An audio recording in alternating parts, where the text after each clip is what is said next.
We'll see you Monday. Squad day. Squad day. I'm getting a haircut, sorry.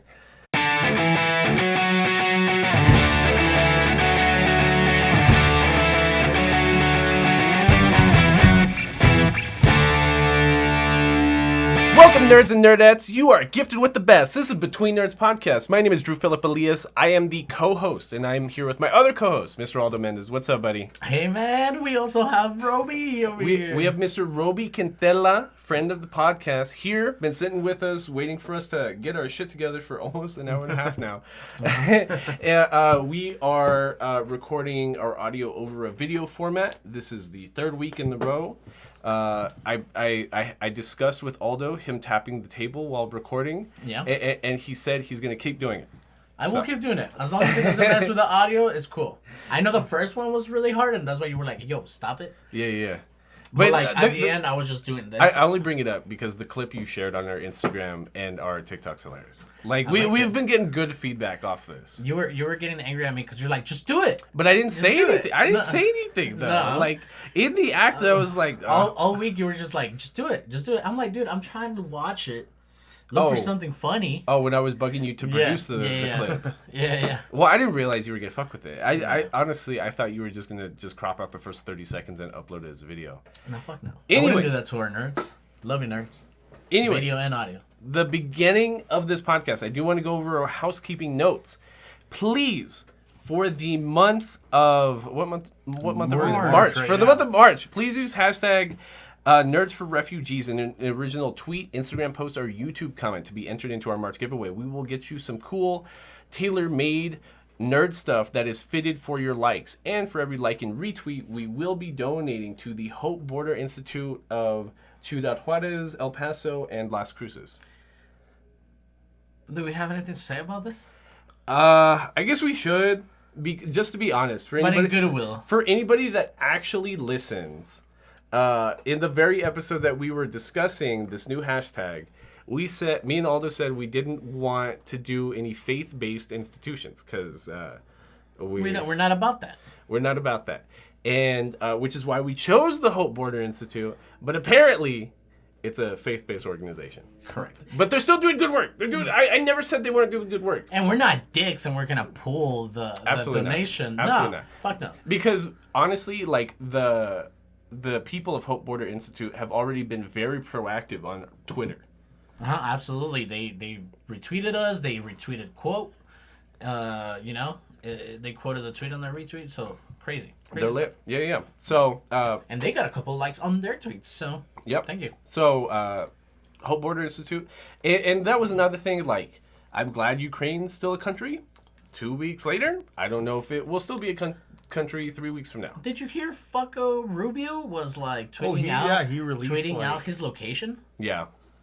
Honestly, I think like conservative senators are saying, I never want to agree with Lindsey Graham, right? Mm-hmm. But what's the joke? Like the worst person you know just made a good point that you agree with. Lindsey Graham went on Fox News and was talking to the people of Russia and was just like, look, this person, Putin, is clearly making your life harder. Just like overthrow the government, off him, whatever you got to do. Just some casual assassination, no big deal. Yes. So it's like Okay. Really bold statement too, because it's like, yo, the what is taking so long for the people of Russia to rebel against this guy, pretty much. I guess the joke with Lindsey Graham is like, oh, his Russian check bounced, so. Yeah. Yeah. I can't remember her name right now, but one of the biggest cosplayers in the world is Russian, and like they've like that's like a whole career. I'll put it. It's her career.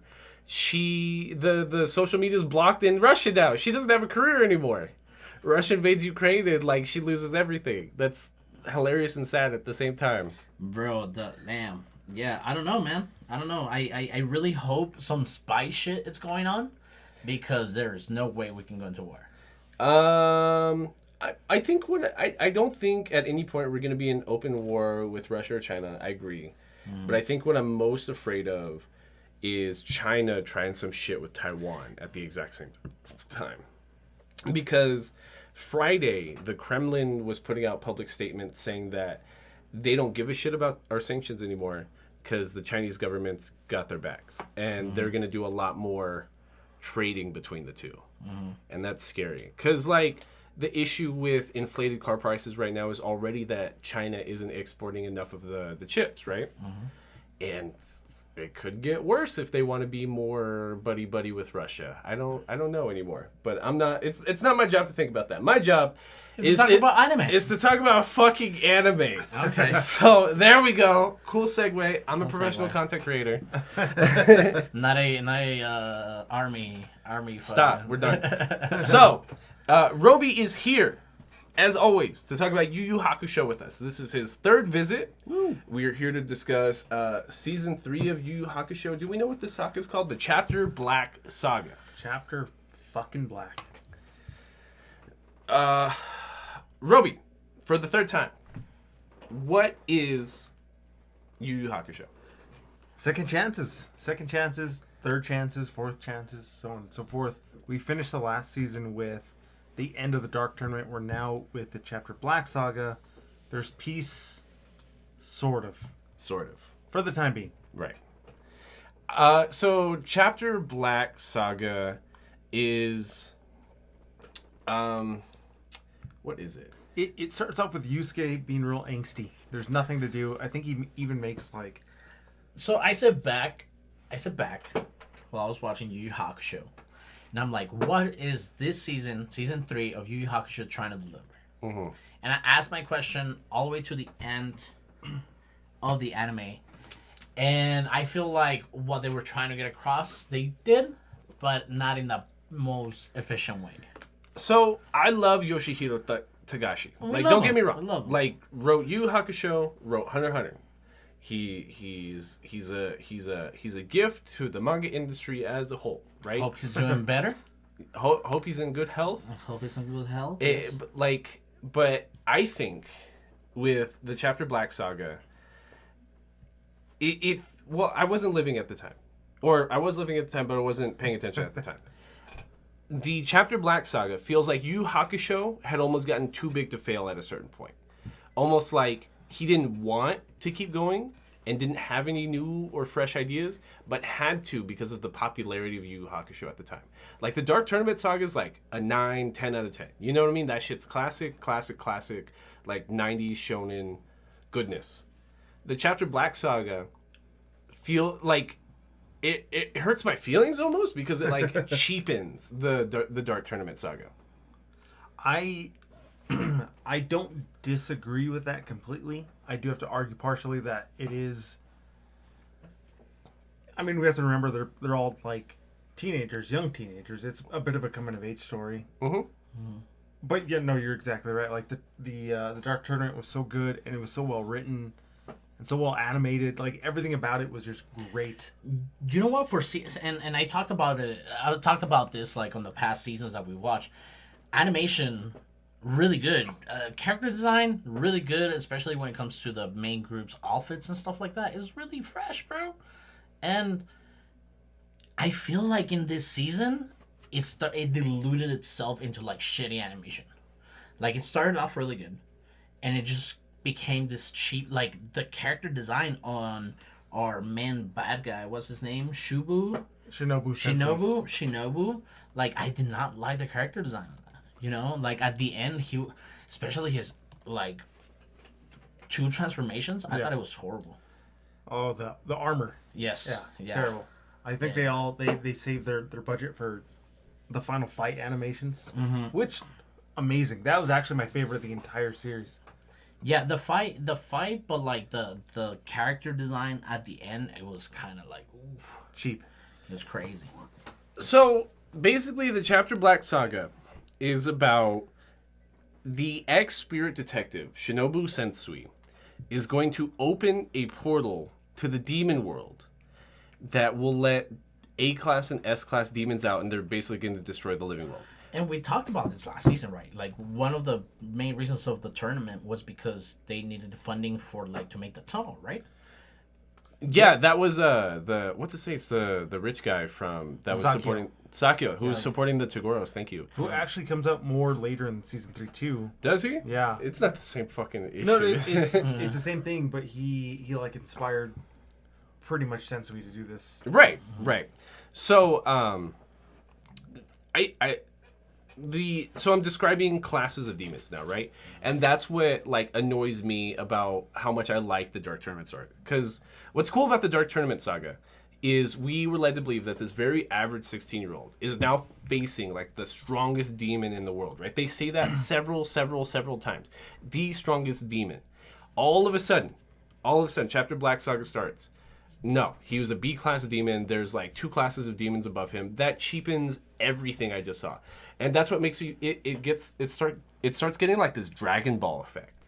The issue with like Dragon Ball Z at the end and some parts of Dragon Ball Super is that it's not creative writing. Like it's cool, but it's just like strong men get stronger magically because it's what the situation needs. He needs to be stronger because the situation calls for it. So he's always going to be stronger. That's kind of what happens here. We get stronger villains because we've already boosted up our MC up to what was the strongest demon. So we're just going to... So now what? Yeah, we're going to reinvent like demon classes. And that gives our protagonists this extra bit of space to move in the season, in the saga. And that's... Maybe at that point, if you're out of ideas, just let it die, maybe? I think exactly at that point, it does cheapen it a little bit, like... Kind of jump ahead a little bit, there's like the Spirit Defense Force, and they're like, oh, we're the strongest ever. They don't even know about S-class. Yeah, they didn't even know that there's a higher class than A-class. Mm-hmm. So, no, exactly your point. Like, it does cheapen it just a little bit. Anything, Aldo?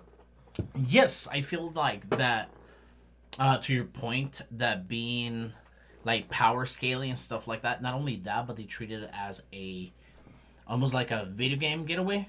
Yeah. Like a video game, like and I'm looking it up right now. YuYu Hakusho released a small video game for the game for the Nintendo, I believe, or Sega in '94.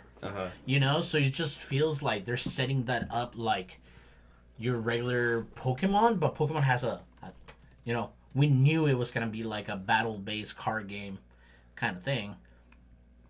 But like YuYu Hakusho turning really, really into that, not even metaphorically. Yeah. Like, they just literally play video games in one of them. Yeah. It's oh god, that was the worst fucking part of the entire series. Honestly, so and the gimmick is that like this ex spirit detective is starting to help people unlock their psychic powers, right? So that's like the first half. Well, something happens, and I can't remember off the top of my head, that makes everyone, well, a certain select amount of people realize that they're psychics. It's them starting to open like the portal to the demon world. So that demon energy is coming out, and it's like unlocking people's psychic potential. Right. So it's like certain people have certain abilities because they're psychics now, but it's not just abilities; they're called territories. Yeah. So they can control. I like that because it felt like a Jujutsu Kaisen kind of thing. Yeah, it felt like a new power dynamic. I'm like, okay, that's new, that's tight, and it started really good. Like it did start very good. It started really good because we start off like after the tournaments, YuYu's back at school, but now we like. You know, the hypersensitive to spirit energy are like, yo, something's going on around here. And it's like 3 kids that show up. Kuwabara has like ED again. He can't like do anything. Yeah, he does. yeah. He starts off with like, I can't make my sword go big no more. Yeah. Honestly, again, I had this exact same point like 50 times when we were talking about season 2. But anytime Kuwabara's not in an episode, I'm pissed. Like every time, like it's very light on the Kuwabara like dialogue. I'm like, this is lame. This isn't. Well, he has such a big part in season 3 now. He does, but it's also like annoying that you see it like a mile away that he's gonna fuck up. But it sucks that they treat him as like the damsel in distress fucking thing. Like it turned into Mario going to get Peach. Yep. You know. So instead of giving Kuwabara a good arc. Well, at first that dynamic's flipped because like episode 1, Yusuke gets kidnapped. Yeah. Which we're just like, this is the champion of the Dark Tournament Saga. This guy beat Toguro. What the fuck do you mean? How could this have happened? But that's how we find about territories. Right. So, a la Jujutsu Kaisen, which I'm going to go see the movie in 3 weeks. Nice. 2 weeks. We should. I need to buy tickets for that. I bought tickets. So, you buy tickets? I did buy tickets. Cool. Anyways, so the dynamic is like within a certain realm, a certain territory. You can exert your spiritual pressure, your psychic fortitude, and make like a A dome-like. Like a dome-like realm where you make the rules, right? Mm-hmm. And Yusuke gets captured because somebody steps on his shadow. Mm-hmm. So the strongest human in the world gets kidnapped because somebody stepped on his shadow. And you're welcome to disagree, but at some point it turns like JoJo. Mm-hmm. It turns very steady, and I was like, oh, shit. Honestly, I feel like Yusuke's always been kind of Jotaro Kujo.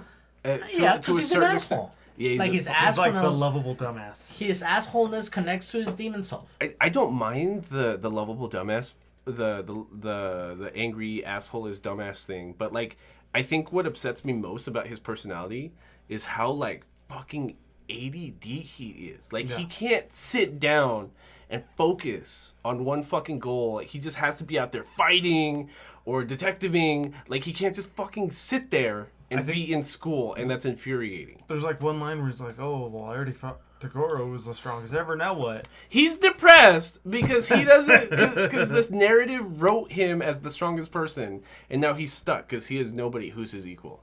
That's a villain origin story. Like, why the fuck am I seeing that?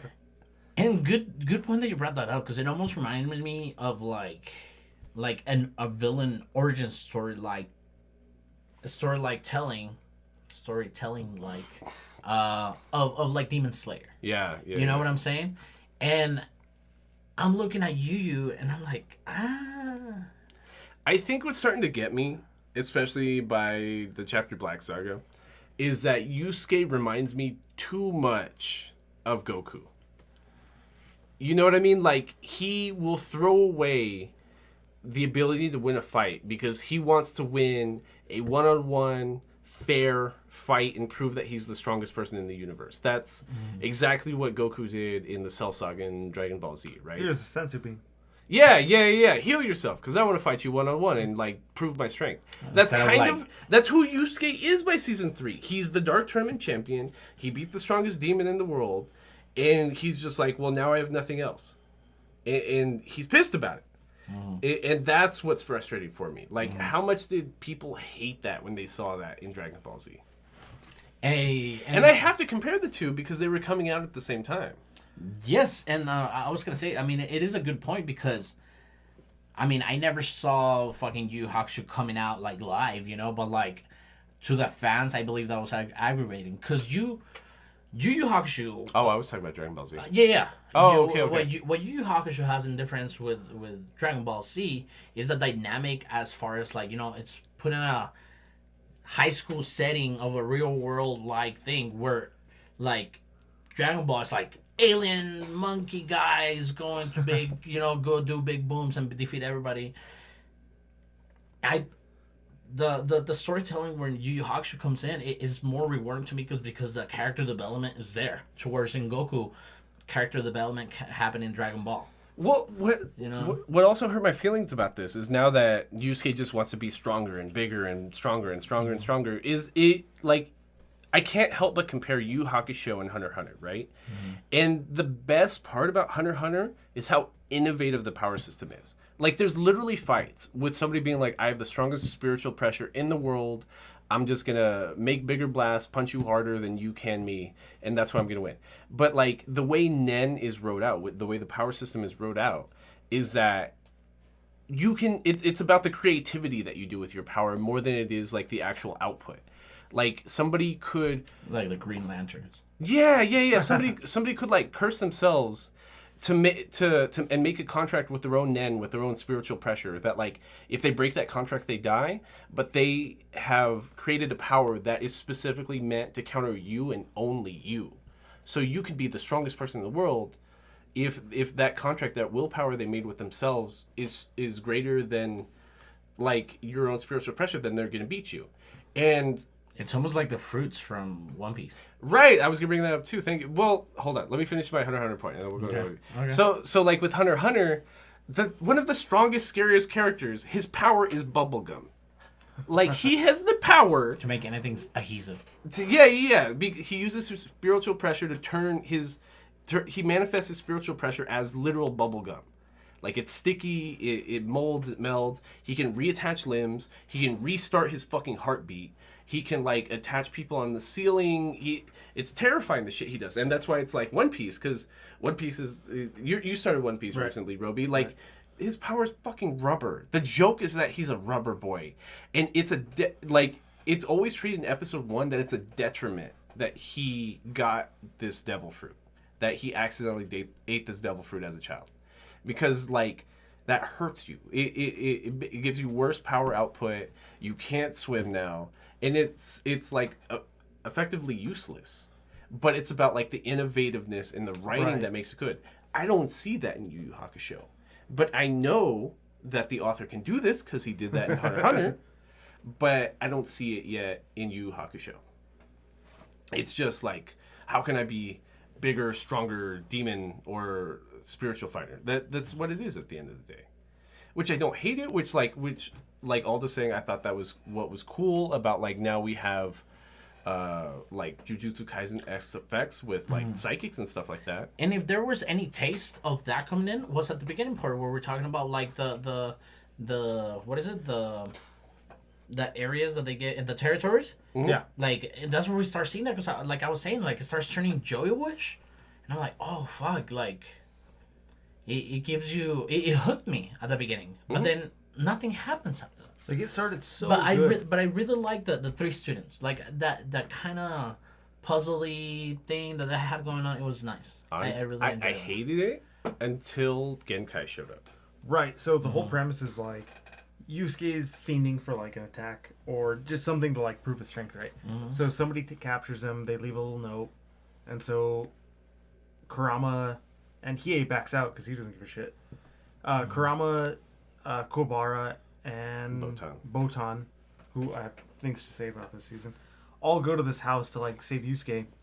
And so there are 3 different psychics, and each of them have their own specific territory, and everybody has to like get creative on how to beat them. Hiei doesn't respect it at all, the first one, because they have to do like word. They can't say hot. I think that's a specific. Correct. One of these 3 students, the first one that we encounter, he is a very bookwormy kind of guy. He goes to Kuwabara's school. Yeah, he goes to Kuwabara school, and To which we found out Kobara is like just a genius. yes, Yeah. and that Kuwabara, and also I mean, not Kurama. Kurama. We're stupid. Yeah, I meant Kurama. Yeah. Kurama goes to the school, and he's part of the biology guy, because he's a biology guy, because he's a flower guy and stuff like that, plants guy. And he's a genius, too. So this guy has some, like, animosity. The student guy that we're in his territory right now, he has, because he's such a bookworm, he has a power under words that you speak and shit like that. So yeah, he's like a linguist almost. Right. His best like topic is like Japanese language, Japanese writing, and stuff like that. So he's able to trick Kuwabara, Hiei, and Botan by like, it's the word hot, but like even if the word contains the word hot. Yeah, like even if if at the end of a sentence is an H and the other next 2 letters in the sentence are O and T, it still counts as hot. You couldn't say thought because that's technically hot. and yeah, there you go. This is true. Yeah, but like that translation in English kind of sounds funny when they're explaining this, because this is one of the parts that I really didn't like about Yu Yu Hakusho season 3. Most of the dialogue all the time is exposition. It's just like, I'm doing this because of this and because of this and because of this. Yep. And then later on it's because I'm You doing did this. that, and now I have to retort like this, and that. Yes, exactly. Dude. And most of the dialogue is like that. Yeah. Like the most character and story development, you see it through image, through animation.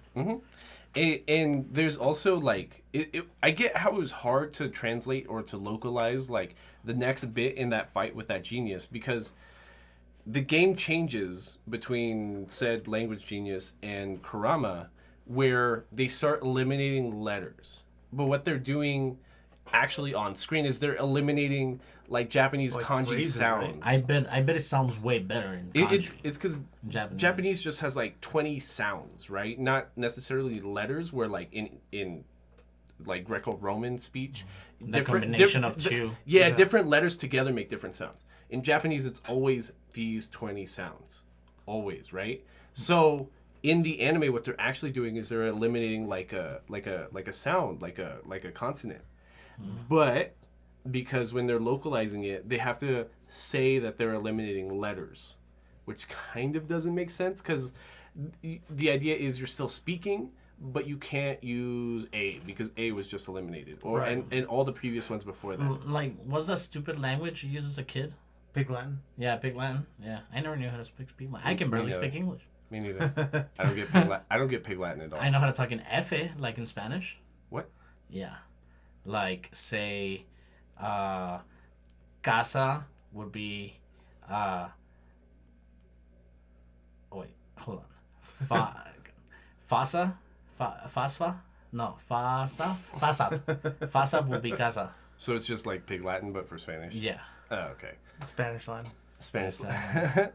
But yeah. So like, there's kind of a mistranslation in this fight, but like, the Kurama wins by making the other guy The rules to that game. Oh, and the rules is that there's no violence. That plays Right. a big part. Yeah, because he had just tries to like slice his neck and like immediately gets his soul Right. taken. So Kurama gets the other guy to like laugh, and that laugh makes a sound that was one of the letters that was already eliminated from the game. But that makes more sense when you have like sounds and consonants like in the Japanese language. Correct. That are being eliminated, right? Yeah, because if it was like an alphabet thing, you would like, well, now you can't say words with W. I'm like, there's a shitload of words without W. Right. You know, and you could still communicate. It makes more sense when it's a specific sound. Yeah, because when it's a sound, yeah, if you say blah blah, you can't. I mean blah wah, you can't say wah, so you just say blah. Yeah. You know. Yeah. And so the house they're living in is also like hella crazy because it's bigger on the inside than it is on the outside, and even on the outside it looks like it's all interdimensionally, like there's random buildings and rooms floating. Really crazy contrast differentials. Right, exactly. Yeah. It's like one of those super abstract paintings you would see or something. And I will give him props Like on an that. MC Escher. Yeah, like an Escher thing. Yeah, absolutely. And I give him props on that. I really liked a lot of the animation at the beginning. Even the fight with that doctor, I believe that was the first like with the psychics? More than a haymaker fight with the doctor. Like they were actually dodging and fighting close combat. No, I got it. Yeah. Well, I think we'll talk about it a little more when we get there. No, yeah. I was just mentioning that. So all they have to do is just defeat these three psychics. They beat one, they go to the second one, and he just seems like a normal dude, except he has this really weird like 3 foot tall flat top. But he makes the team who's Kuwabara, Bulma, Botan, Kurama, and Hiei go up different stairs to get to the top where Hiei is being held on top of his shadow, right? And what they do is they think they're going to get jumped or stabbed, whatever, on their way up there. That's why he's splitting up the group. So they use a spirit item that apparently was given to Yusuke at a certain point when he was actually doing detective shit, where... Yeah, we don't get enough background on it. It's like, oh, I have this badge, just boop, boop, boop. Yeah, it's whatever the narrative needs. It's a Deus Ex Machina type of writing. Whatever the narrative Plot needs. armor and Yeah, whatever the narrative needs at the time is just kind of given to them because convenience. So the idea between the buttons is like, if I attach this button to Aldo, only I can take it off. But it shows my life force on Aldo's chest, right? So if it's lit up blue, I think He's it was. okay. I'm okay, and if it's red, It's like they're done for. yeah, whatever like Drew's it is. dead. Like if it's green, then he's probably If in it's, pain. like it's like almost like a stoplight kind of thing. So red will be you're dead, orange will be like you're hurt, and then blue will be. So they all give one of those to each other. So everyone has 4 attached to them, right? I think the gimmick is that like the only person that could take it off is the person that put it on. I think Botan put all of it on, right? No, so Botan puts hers and everybody else's, and she puts the one on herself on. Like she puts her button on the other 3 people, Okay. and then everyone has to do the same. Yeah, correct. Yeah. So they get up to the top, and the ultimatum with Yusuke is that like, we'll let you go. I'll get off of your shadow and you can move, but you have to figure out which of your teammates, which of these 4 people, is the one that's like is not who they say they are. Is the imposter? Yeah. Who's sus? Yeah, exactly. It's so I thought this part was cool. So the game, I guess, is that Yusuke is going to like have a conversation or ask questions to each of the 4 members and figure out which of them is the imposter, right? But they at first they all give the same answer, which I think is cool, which I think is smart, right? Like it's not obvious even for the audience who the imposter is. And the way Yusuke breaks it down on who would be the imposter is super, well, not super smart, but like it makes sense canonically. Like in the canon of the story, his explanation fits all of their characters to a T, right? And then like when he breaks it down as an audience member, I'm like, why the fuck didn't I think of that? Because so if one of them's the imposter, right away, process of elimination, he's able to eliminate 2 of them because he's like Kurama and Hiei. I kept wanting to put a U on it. Kurama and Hiei are both like too strong and like talented of demons to get caught up and like saying Hyundai. Hyundai. to get caught up and like be impostered, right? So right away, that's 50% of them gone. And then he's like, well, Botan's a girl, and these guys might be scum, but I doubt they'd fuck with a girl like that and kidnap a girl. So process of elimination, they're gonna fuck with the dumb human, right? The dumb human guy, which is Kuwabara. Which is a great character, by the way. Like, that puts such a better Krillin aspect to this story. I love Kuwabara being... He knows that he's just a human. Yeah. He... Oh, yeah. You know, he knows he's the damsel in distress, which is what I hate about the kidnapping part after this. Yeah. So, process of elimination punches, air quotes, Kuwabara in the face. And he is imposter. And his psychic power is that he can just touch somebody and... Gets like all their look, their physical appearance, their voice, their memories. Yeah. And then at that same time, Yusuke is released, and he's about to just spirit gun like this guy that was standing on his shadow, like in the fucking face, because he's just pissed and mad. And then, out of some area in the back, like a door opens, and out comes Genkai. Which, like, and this is another thing. I wish that, like, Genkai never came back. Exactly. I wish Genkai never came back. Really? Yeah, dude. I feel like one of the craziest parts in season 2 in the Dark Tournament Saga is like Yusuke being stronger because his teacher, this old ass lady, gave up her life for him to succeed. That shit's tight. They immediately cheapened that. I forgot they brought her back in the episode like the last episode of season 2, but like immediately after the Dark Tournament Saga. I forgot she came back. Yep. I was so mad. But that was like his wish. That's what he was gonna get. Stupid. No, yeah, man. Stupid. Like, No. and when you yesterday we had a shindig with our friends after I watched Batman, and you were talking about how Me? it just you, Drew, Elias, that it cheapened what we saw in the Dark Tournament, and I didn't pinpoint it to that exactly. Oh, to it being Genkai? To it being Genkai. Because as soon as Genkai came back, I didn't know what I was thinking, but I was like, I don't like this. Yeah. Yeah. But now it makes sense because... Well, that's also one of the gimmicks or the gripes about Dragon Ball, right? Is that like Dragon Ball, same effect, bigger power, new, bigger, powerful enemy. Now I get stronger and bigger. New, bigger, powerful enemy. Now I get bigger and stronger. And then there's no repercussions when people die. Just get brought back to life, no big deal. In like Dragon Ball Z kind of like thumbs your eyes about it. Like at a certain point in the Buu saga, it's like he's dead, but he's still fucking fighting Buu. What are you gonna do about it, pussy? 24 hours to come back and fight. Yes, exactly. So you're losing nothing when people die, and now in YuYu Hakusho, it's just, that's like a meme almost. It's just like, well, if anybody dies, the narrative can just bring them back because they know the boss of Spirit World. Like, what the fuck? Like, he's just handing out like life cards all the time. Yeah. So now that Koenma Jr. is their fucking boy because they won the Dark Tournament Saga, like it doesn't matter if any of them. Which it doesn't, but then it does later with like Sensui's plan and everything. Like it all. Like if the demons come back and they are able to take over Spirit World too, I guess. When have we seen that before? What? The whole demon. Godzilla. Getting in the real world. Was it What was there was a movie with Seth Rogen and like James Franco. This is the end. This is the end. Yeah, Oh, yeah. yeah. It almost feels. They have to like repent. And yeah, be good people. Like when like the demon world possesses like the real world, kind of.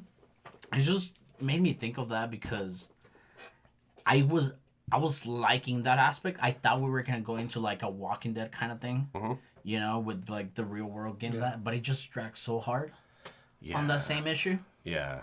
Yeah, because the first things, because what we know of season 2 is like the portal, the pathway from the demon world to the earth. Season 3. No, on Well, they talk mention about it it on in season season 2. Yeah. My bad. So we know that the tournament ends on that. I mean, that was the repercussions to losing the tournament on season 2. In season 3, they're revisiting. Well, not revisiting. They're continuing the tunnel because it seems like a very good premise to ride off with. But Which I think the way that they wrote the tunnel in with Chapter Black tape and everything was kind of pretty cool. Like to tie it all in. I like the aspect of a troubled past spirit detective. I love that aspect about it. I like the metaphor that humanity's evil. Correct. I like that Which too. it is. And to a young boy, like obviously. Well, he was like 19. He was an Well, adult. he 17 started. or 18, yeah. He started. Well, when he was a started, kid. yeah. But like by the time he saw the Chapter Black tape, he was like what, 18, Like 19? he was already killing demons. Well, no, it wasn't the tape. He just saw them actually physically like torturing the demons. Right. Yeah. Okay, you're right. You're right. Okay, what are we talking? So Genkai is here, and her and Kuwabara come out from behind the door, and I do like how Genkai talks. Like, don't get me wrong. Like her interactions with Yusuke are like the fucking best, but like it cheapens her death. So she walks on scene and is like, "Hey, dumbass, you stupid fucking boy!" The way she talks to Urameshi, yeah, you dumb fucking bitch. Like, you didn't notice that I'm back here. You didn't. How the fuck did the winner of the Dark Tournament Saga get kidnapped by somebody stepping on his fucking shadow? You're a fucking dumbass. I don't care how strong you are. You need to learn how to use your fucking head. And like he doesn't even have a reaction. He's like, "Shut up, old lady." He's like, "Dude, she's alive." And, like she was dead. He wasn't supposed to know that she was alive. No, they bring her back at the end of season 2. Like, But did he know? Yeah. He did know. Oh, okay. You did not? Oh, Yeah. okay. Oh, Like okay. they're leaving and she like shows up at the top of the hill or some shit like that. Oh, that is right. They went on the boat together after. When Yeah, they you're left the right, island after right, Dark you're Tournament Saga, they went back together. They right. arrived together, they left together. You're right. Dark So Tournament Saga. So Kurama figures it out. He's like, how the fuck does everybody know all this shit about us? Like, who he pretty much deduces it's Genkai. Kuwabara's cool because he's also a voice for the audience. You know what I mean? Like when he's just like, yeah, it turns out it was Genkai the whole time. Isn't that crazy? Aren't we super surprised? Like shit, we are surprised. Yeah, like okay, like all right, Kuwabara. and then like the time where they mentioned Hiei's sister, who she's not mentioned like at all in the season. Like he's like, he doesn't have a sister. Imagine this dude with a sister will be like an ugly version of himself as a girl or Hilarious. something And like it's that. the girl that he's in love with. Does she come back in season 4? No. Because she's brought up a few times in season 3. But like I thought for He was sure brought she up was like gonna twice. That's it. No, because Like 3, 4. Kuwabara doesn't come up like at all at season 4. It's just like they leave this place. Which And see, and that's why I really want to encourage you to start Hunter x Hunter and watch it with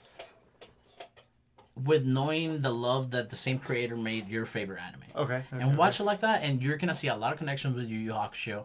You're gonna make it's gonna feel like you saw YuYu more flushed out. Honestly, let us know when you finish season 3, because we've been meaning to do season 3, and we've been getting Aldo's girlfriend Vianney to record the first 2 parts with us for seasons 1 and season 2 of Hunter x Hunter.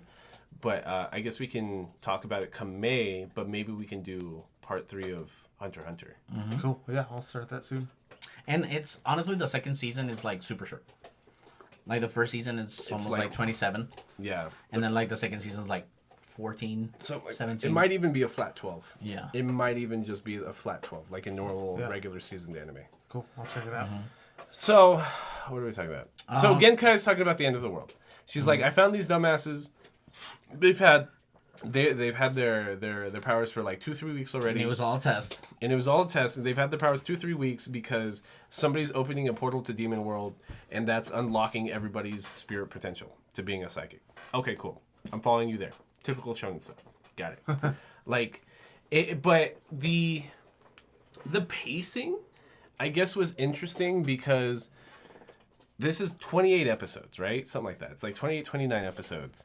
And we spend like 9, 10 just for the Genkai reveal, something like that. And I'm just like, okay, so you're barely introducing the plot to the season, and we're halfway through. Interesting. And then from there on out, it's almost like making fun of the audience because it's just like, yeah, we have 3 weeks to figure out like where the center of the portal is, find the psychic that's opening up, and defeat him. 2 episodes later, we now have 7 days. Right. But it's not that like they're skipping time. It's that they just keep moving up the time scale. Like, oh, we actually have 2 hours. Yeah. And you're just like, what the fuck? And like, not only that, they try to hook you too with one of the head of the Kogoro brothers. They trying to hook you back Comes with that. back the first episode of the season. Yeah, and you're like, oh, okay, they're gonna flush whatever they needed to flush. that was scary for a second. Yes, exactly. That was right? scary for a second. Because now you're talking about this this past Villain.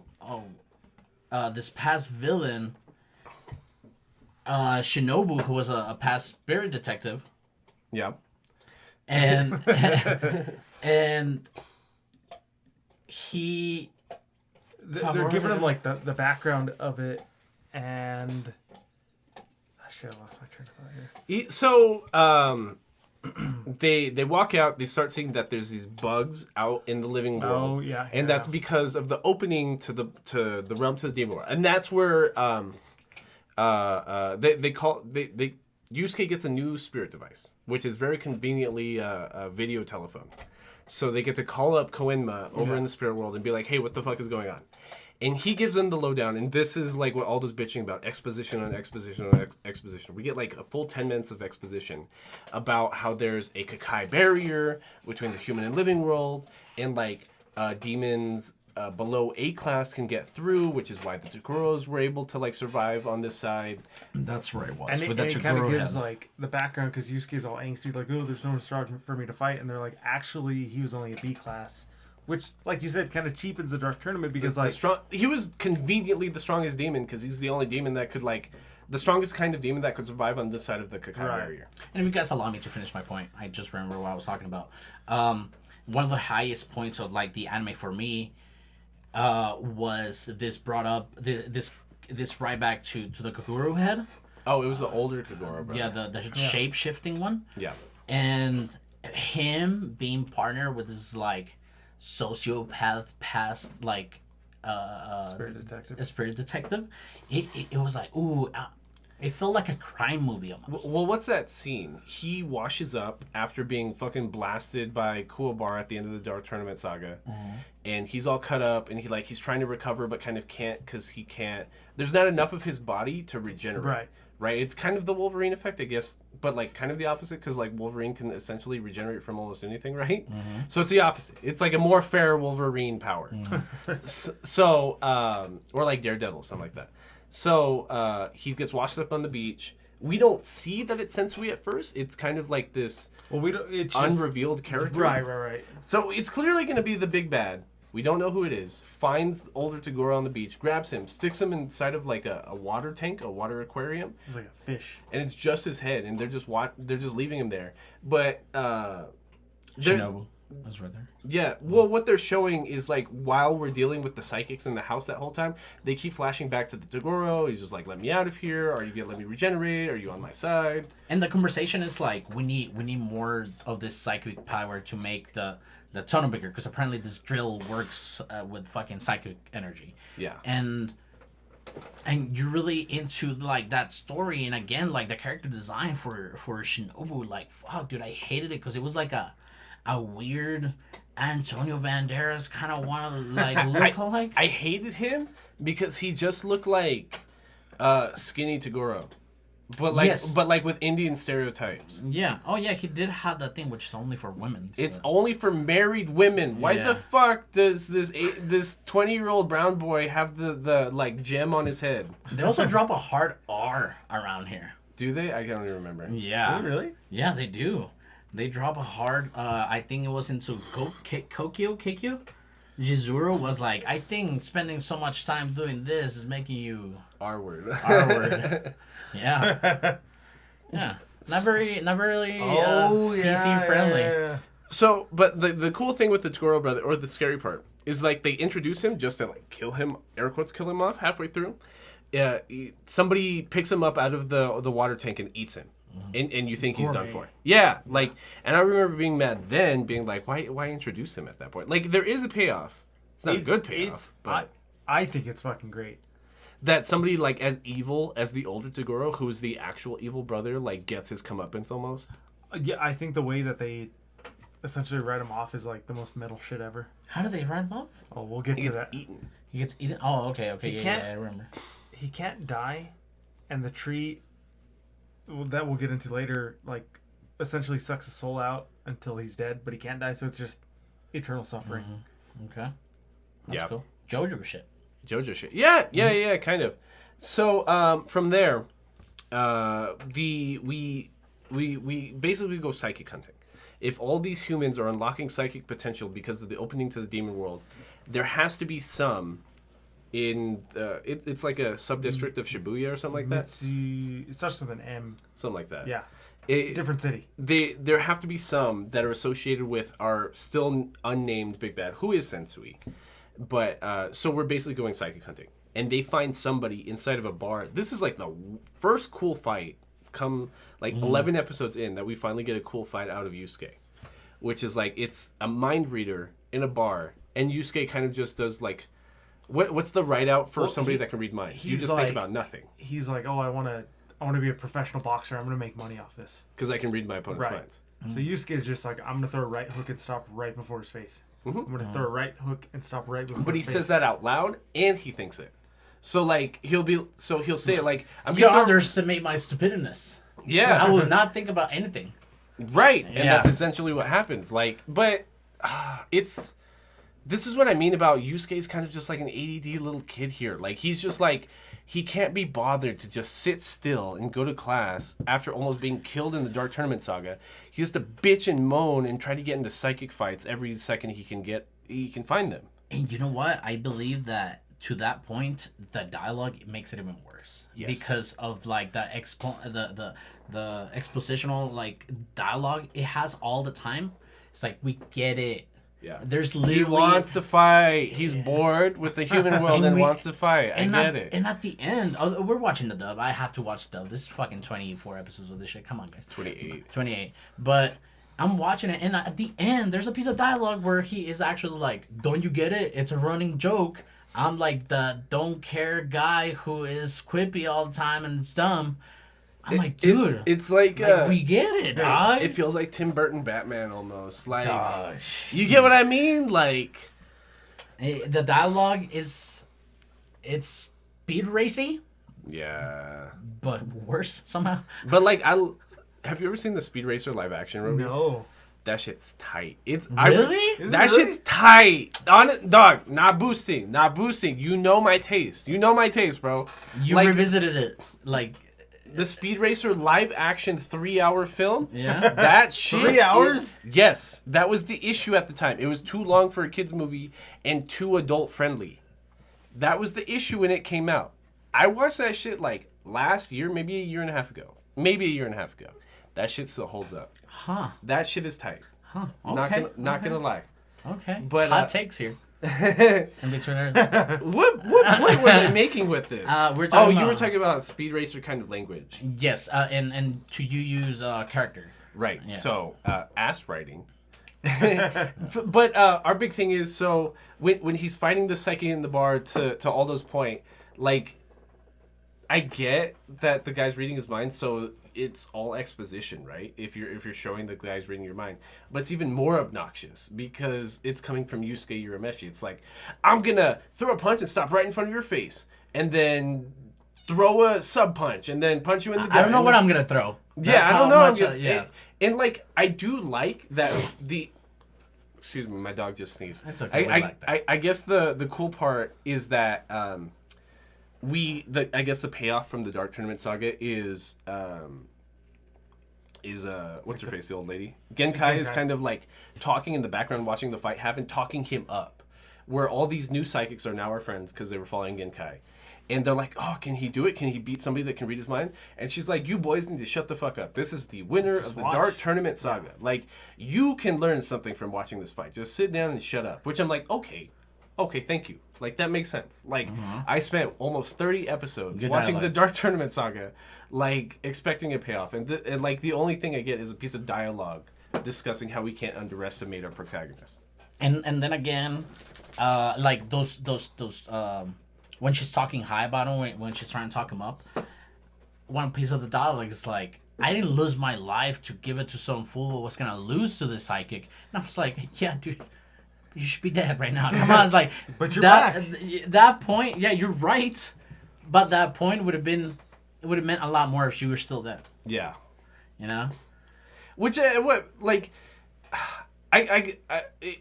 I feel like watching, I devolved into, like, the logistics of Spirit World 2, which I'm not supposed to. The anime doesn't want you to. It's just, like, don't think about it. But it's like, if somebody gave their one life-altering wish was to bring me back to life, and I still came back as fucking 90 years old, I'd be fucking pissed. I would be fucking livid. There is no fucking reason I should, like, be suffering another decade because you wanted to bring me back to life. Because they didn't even have the body, and YuYu's body was essential to the first season. Yeah. You know what I'm saying? Yeah. Like, half of the, like, well, not half, but, like, a few episodes in the first half were, like, him almost getting cremated. Yeah, in, like, a burning building. Yeah. And her body was made into fucking cold chowder by fucking Taguro. Yeah. So, it just hurts. It just feels like something that totally could have ended after the Dark Tournament Saga. Anyways, so they do a la Naruto. They do the Takano Jutsu, and they're able to convince this mind reader to be on their side. Right. And he's not affiliated with this unnamed person gathering psychics to open up the portal to Demon World. Okay, cool. I guess a scary piece is, like, exactly the halfway point. I think it's either episode, like, 13 or 14. They're in, like, a town center, and they're asking the guy to, like, read everybody's mind. Figure out who is opening the portal to Demon World. They see the guy. We see our main antagonist here. He it's almost like the same character, like, as Yusuke. Like, just black hair, skinny, tall, like, looks like he can fight. It's almost Yusuke. He's probably, like, 24. I think he's like 27. Yeah, I was gonna say 28. Yeah. I think they write it in that he's in his mid to late 20s. Okay. Because when he had Yusuke's job, he started when he was like 7-8 years old, something like that. So and we see him, and it's terrifying because apparently he already has a psychic on his payroll who's a sniper. Like, can grab any material and assign it, like Bullseye from Daredevil. Yeah, but he can assign the object, like, a hardness too. Like, he can change the density of anything. Right, and he can send it whatever distance he wants, especially if he marks you as a target, which is a broken fucking power. And it's almost, like, more annoying when he gets defeated because it happens in, like, 10 seconds. And him being defeated is also a narrative write-off. At the time, I remember being fucking livid. Anyways, so they almost, like, half assassinate our mind reader guy. And then we spend, like, half an episode running around being like, holy shit, they have a sniper. Everybody run. If you allow me to unpack that scene, I did like that scene where when they're in the plaza, the psychic, the mind reader, or the energy reader is sitting down and trying to close his eyes and kind of identify everybody at the plaza. We know that he sees Shinobu, and he's scared of Shinobu's energy. And he's like, he's here, he's somewhere around here. Let me pinpoint him. And it seems like this kind of Professor X Cerebro kind of thing. Yep. And that's where he gets, like, fucking shot in the head, which broke the skin with a rubber eraser from a wooden pencil. Correct. Yeah. And that energy was so far away because he's a sniper psychic that he didn't feel him. So he was about to say, so it was those kind of like corny movies kind of thing, like his name. Yeah. It's like the opposite of a Deus Ex Machina. Yeah. So yeah, it's basically our whole thing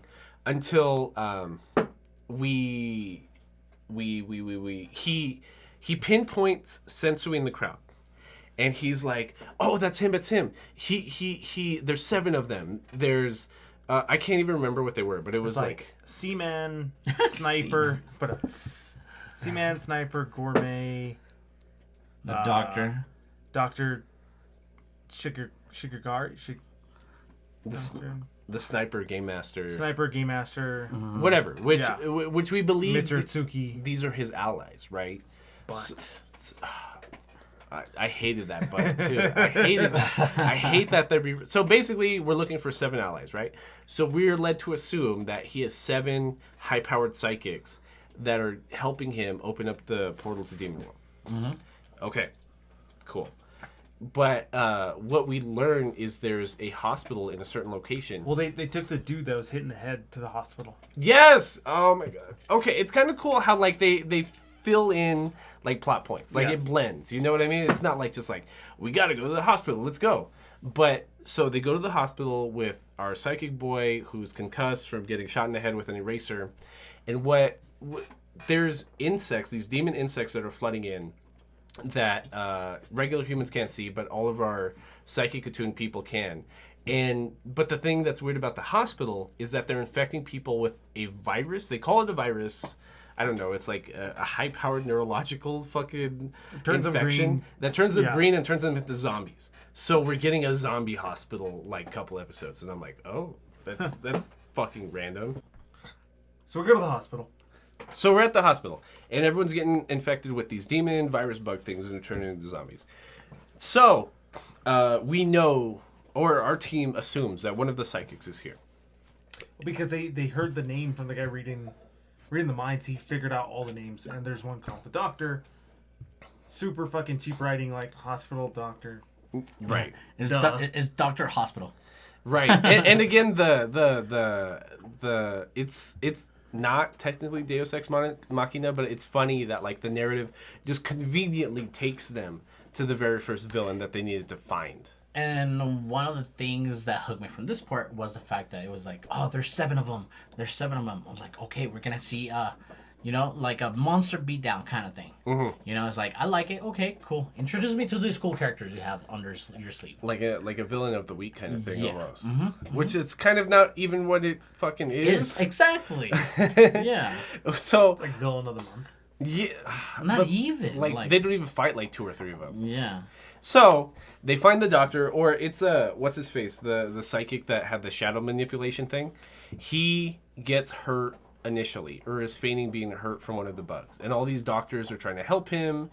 And no. He is like, he pulls this nurse aside and he's like, there's like a doctor impersonating somebody, and she's like, no. What doctor's being sus? So then this one random doctor comes in, and then she slips up and she's like, hey, wait, you're not supposed to be here till the evening, and he's all fucking slice. Yeah, so his power is he has precise scalpel control because he's a psychic. Of the elbow knives guy from One Piece? God, the guy that fights Zoro? Oh, yeah. Yeah. That's Mr. like 9 or something like that? Some shit like that. And we pretty much... He will judo shop you so swift that he's like a scalpel. But he's like a doctor, so he can like sever your spinal cord without even fucking trying. Yeah, like he knows all the like specific points. And he Jack can, like, the Ripper.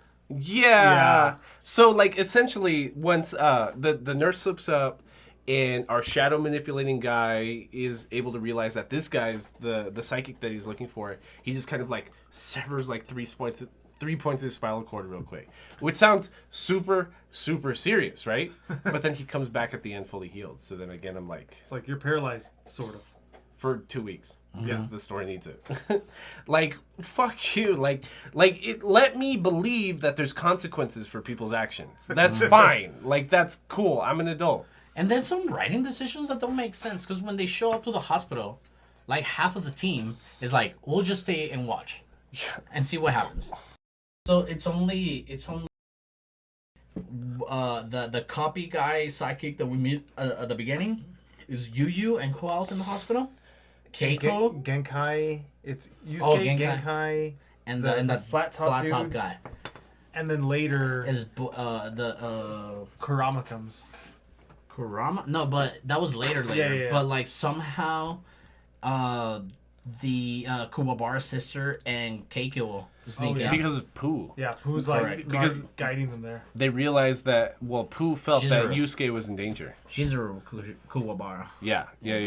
So, Yusuke, like, kind of walks in on the shadow psychic, like He's, like, being on the paralyzed. floor, paralyzed. And there's all these doctors around him. There's like 5 or the 6. fuck just And happened? Yusuke kind of has to do the thing he did like 2 episodes ago through process of elimination to figure out like who it was, right? Well, the shadow guy, he activates his territory. And And he stops Yusuke, and he's like, okay, he figures out, like, he's stopping me for a reason. Because in the room. And what Aldo's talking about, he manipulates his shadow within his domain to kind of write in kanji the name of the doctor who it was. That makes sense. Have you guys seen Ghost? No. Like the old Patrick Swayze movie? Nope. No, you've seen Where that? he's fucking making Yeah. the pottery? Yeah, That's the only scene I know. And like they use he uses his angel powers to like trying to push shit. Like his shadow really dipped his shadow finger into the blood and started writing kanji, which is like this whole dimensional kind of thing that I have a problem with in my brain, but it makes sense. You don't like it? No, I like it, but it's just okay, like, okay. how did the shadow dip his finger into the So it's blood like, to write? Yeah, I gave it a pass because it was, like, pretty close to what Yes, he could already yes. do. I was like, yeah. No, it makes sense completely. It's like I said, like JoJo stands. it's not like... Yeah. But like JoJo's has the same critique where it's like JoJo's is famously all Deus Ex Machina all the time. Like Hamon was insane. It's literally whatever the narrative needs at the time. The characters have. That is the main gripe about JoJo's. Or but But the whole bug virus thing was kind of scary to me. because it gives you a timeline. There's a lot of timelines, or it feels like the narrative in part 3 in the chapter Black Saga are really giving you like a time period on the time everything needs to be Sort of. sorted. But then it's like, oh, here's a week. Just kidding. It's 5 days. Just kidding. It's 1 day. Like, That's what I'm saying. Like, it raises stakes narratively, not through actually writing in a new scenario, but by, like, moving up timelines. So all of a sudden it's like, oh, the whole town or the whole city is going to be infected by these these zombie bugs. If Yusuke can't figure out who the doctor is and figure out who the psychic is that's manipulating everybody in the hospital. So it's like the stakes are raised artificially almost. right. Like, it doesn't actually feel like, I don't know. I guess you could make a joke about, like, the current arc of One Piece, how we've been on the last 10 minutes of an island falling on a city for 6 months already. You get what I'm saying? Like, it was written in 6 months ago that we had 10 minutes. We're 6 minutes in manga writing later. you get what I mean? It's kind of one of those. No, I understand it completely. Because even as they're introducing this new timelined danger to the story, even when it passes, you're like, oh shit, what? Yep. Like it feels so big at the beginning, Yep. but it just diluted towards the end, which kind of makes sense because of how they're doing the monster beatdown. Like when they're counting down, oh now you have 10 minutes, oh now you have 10 seconds, oh now you Well, have it's like Dragon Ball Super, 3 like seconds. the Tournament of Power. It's 40 minutes and it's a whole season. And, Yeah. And by that time that ends, it has almost like phew moment, Yep. you know? Well, okay, so these are all valid concerns, but I feel like I was brought back into this season once the fight with the doctor happens. So Yusuke, not a dumb bitch, got the name from the shadow guy, gets in the fight, and like I guess the biggest moral dilemma is that Yusuke does not want to lose his like humanism. He self-identifies as an Humanity. empath. You know what I mean? Like he can't be out here just willy-nilly killing humans. Like that's not morally correct. So he doesn't want to kill this doctor psychic in cold blood, even though it would stop the virus from happening. Which got Keiko. So now he's super concerned. Right, because Keiko was following Pooh into the hospital to try to figure out what was going on with Yusuke and got bit by one of the bugs. And what sucks about Keiko is she's not even like psychic attuned, so she can't even see the bugs. But then I really like the swift replacement for Kuwabara, and With his sister? With his sister, because her sister, her being Kuwabara's sister, she has like this, like not so sensitive, Like the spiritual awareness? spiritual thing. So she can see the bugs. She's like, I can see something moving around, like, and I really like that swift replacement for a character. I love Kuwabara being there, but if it wasn't her, it would have been Kuwabara. I like know? that it wasn't just like a super quick decision. Like, it's been kind of alluded to since like early season 1. Correct. So it wasn't just like, oh, here's something to plug into the plot. Well, that's why she was able to fit into the Dark Tournament saga. Because, like, we forget, but, like, Keiko and Shizuru were at the Dark Tournament saga, too. But Keiko was able to work her way around because she is psychically affinitive. So when she was helping what's his name? The guy, the original guy that was trying to make the portal to the demon world. Sakio. Yeah, like, she, like, felt that he was a bad guy, but was also kind of, like, a little flirty with him. Right. So, yeah. There's another dynamic with Keiko there, which is cool. I mean, Sakio. Mm-hmm. So, the fight's dope. The fight between Mr. Dr. Kamiya and Yusuke is fucking crazy, because Yusuke still does this thing a la Dragon Ball Z where, like, you're just gonna, like, punch them until you need to use your energy blast. Yeah. But it's fine. Like, you see him, like, charging up his blast, but, like, he's audibly telling you that he's holding back because his opponent's human. And his opponent's just like, dude, I'm a psychic with the power to manipulate my doctor powers. You know what? And I'm a sociopath. Yeah. Like, so he's like, oh, I can turn off my pain receptors. I can fucking jack up my adrenaline, and that's why I'm all super strong all the time. That is broken, bro. That is super, because it's like a healing factor, like you said. Well, a lot of the humans in YuYu Hakusho, the logic for them being able to fight demons is that their spirit power is that of a demon's level, right? Mm-hmm. So when Yusuke gets punched in the face by an S-class demon, he's not disintegrated, because his spiritual power is almost like protecting him. Mm-hmm. So Yusuke fighting a villain that doesn't have that is crazy how they write that in. Absolutely crazy. Like, yeah, burst my fucking spleen. I'm just going to sew it together. It doesn't fucking matter. Blast my arm off with your spirit gun. I'm just going to reattach it. Yeah, Shit doesn't matter. Shit doesn't matter.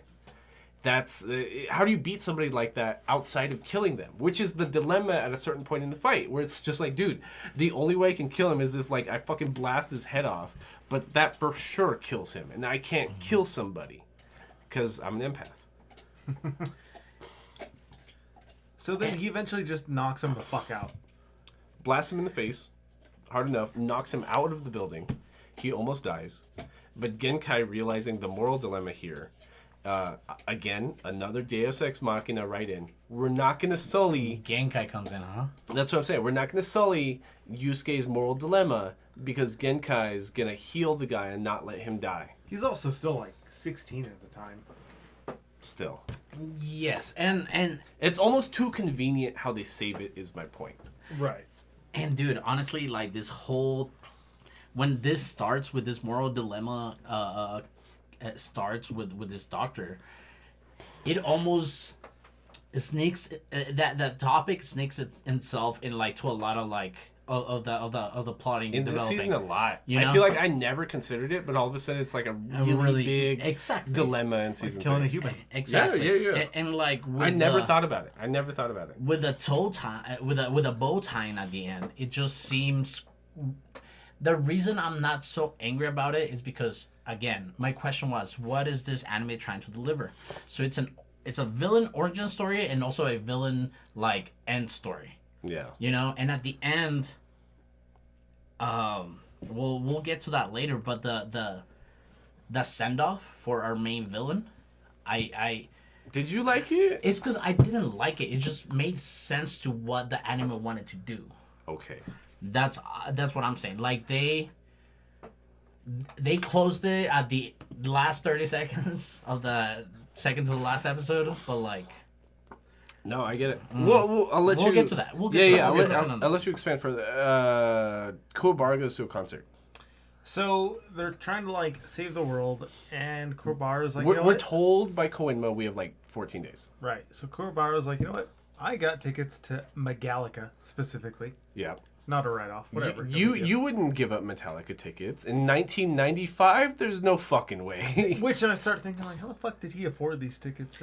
Yeah, and then he's proud of his like ED. He's like, I can't help you guys. Yeah, all of a sudden he keeps interjecting himself into the psychic fights, but all of a sudden it's like, dude, I don't have my psychic powers. So fuck it, I'm gonna go be a regular ass person today.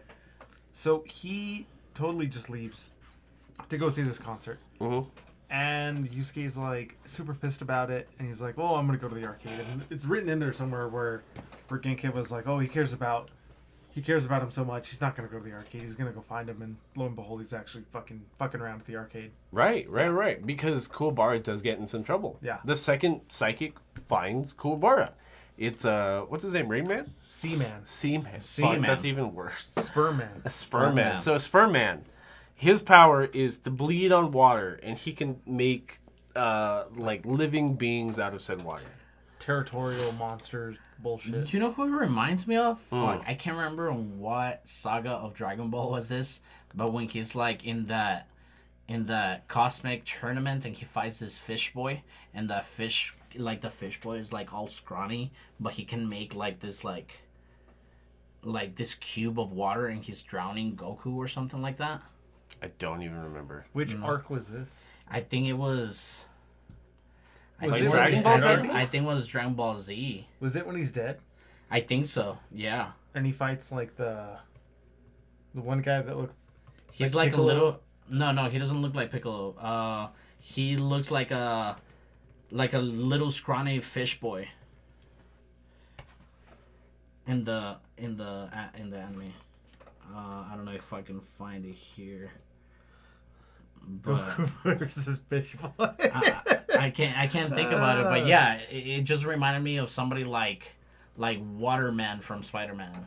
Yeah, it's there's it's kind of not spoilers, but there's a character in what's going to be animated in the next part of Demon Slayer, where his big thing is he unlocks his greater potential, his greater power, inside of a while being contained by a demon inside of water.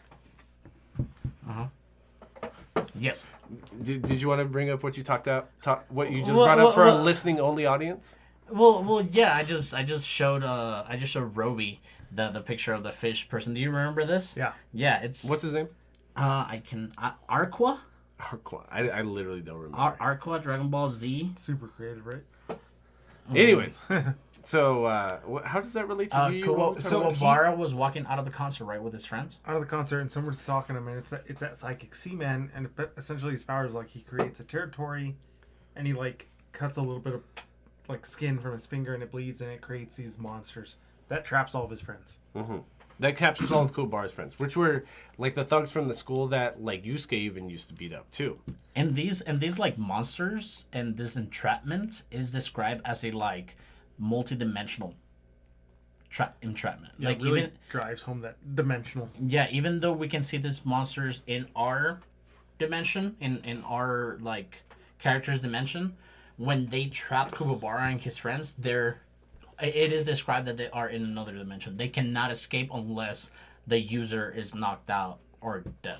Right, and they're just floating inside of like a water creature in another dimension, which means they're drowning, I guess. Holding their breath for minutes on end. I know, that's the annoying part too. I hate, like, especially in movies, like narratives about people drowning. Like, no one's holding their breath that long. Like, there's no way. Although I did see David Blaine when he came to El Paso, when he held it for like 10.5 minutes. That's disgusting. That was pretty cool. His brain isn't getting any oxygen. That boy's dead on the inside. It's crazy. It was insane to see. That was the coolest show I've ever seen. I don't know. Crazy. Magic? It's weird. Magicians are... And then he like stabbed his arm with like an ice pick and it went through and it was cool. It was a good show. That's insane. Anyways. So anyway. David Blaine's a really cool guy. Kuwabara yes. gets his sword power back. But gets his boner. Conveniently, he gains the sword power to slice dimensions.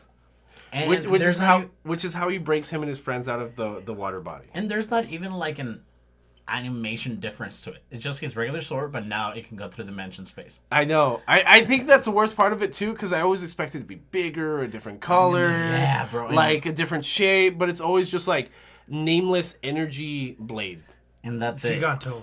Yeah, but it's like, And it was kind of cheapy because I'm like, okay, it just can cut through dimensions now.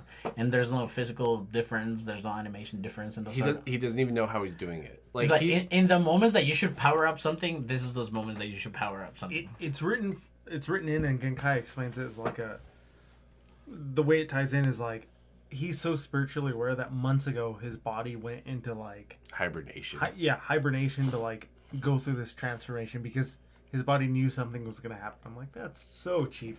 That's too convenient. That's what I'm talking about. That's the issue with Deus Ex Machina write-ins. It's too convenient. It's not believable from a storytelling perspective. Which that's the whole season. The whole season is just a bunch of varying conveniences. It gets made up with the fight at the end. That's my personal opinion because I think the fight's fucking amazing. Which one? The end fight? Yeah. The end fight. Yeah. The end fight is cool. I just don't like the character design. Like, the fucking animation effort went out the window like at the middle of the season. For me.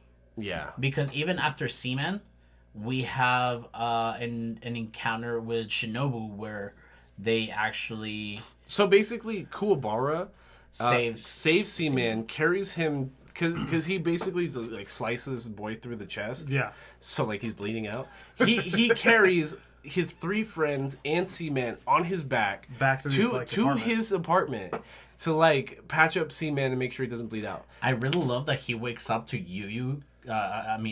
Yusuke confronting him. Yeah. He's like, you're lucky to be alive. You're lucky that this human bulldozer like brought you over here. Yeah. If it were me, I would have left you out there and you'd be dead on the street. And again, we mentioned this. Kuwabara is a great like character, and for him to be a tank, it makes him funnier. Even like Seaman asks him while on his back, "Why are you doing this?" He's like, "Cause this is what real men do." Sweating his ass out. He's like, I have a code. We help people, and you're not a real man unless you're helping somebody who's down. Like if they ever make like an anime football video game, like I want Kuwabara on my line. So, he's your offensive lineman. So they patch him up and they interrogate him, right? They're like, okay, cool. Who is Sensui? What is your guys' mission? And then we just get like 10 minutes of exposition. So like one of my big qualms with this and how it's written was like, finally, Seaman. Finally, we squeezed it out. A qualm, yes. I actually have a lot of qualms with the season, but like, again, I've only seen the dub in this entire anime, but I thought most of the voice acting was pretty good. But, like, my qualm is, like, Seaman's like, oh, my God, they showed me this tape, and it was, like, the worst thing ever. And he's just, like, talking about, you know, big historical events that were terrible, obviously. But we know they're terrible. It doesn't really, like, make it, like, the worst of humanity. So what he's talking about is that he got shown the Chapter Black tape.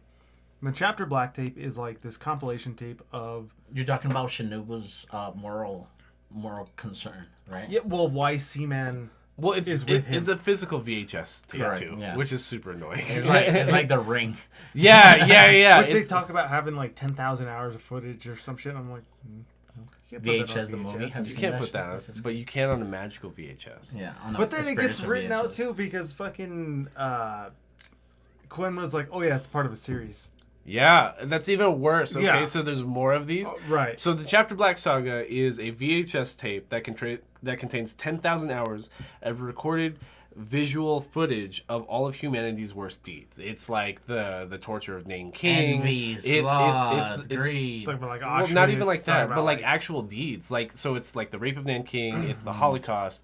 It's it becomes this whole thing about like.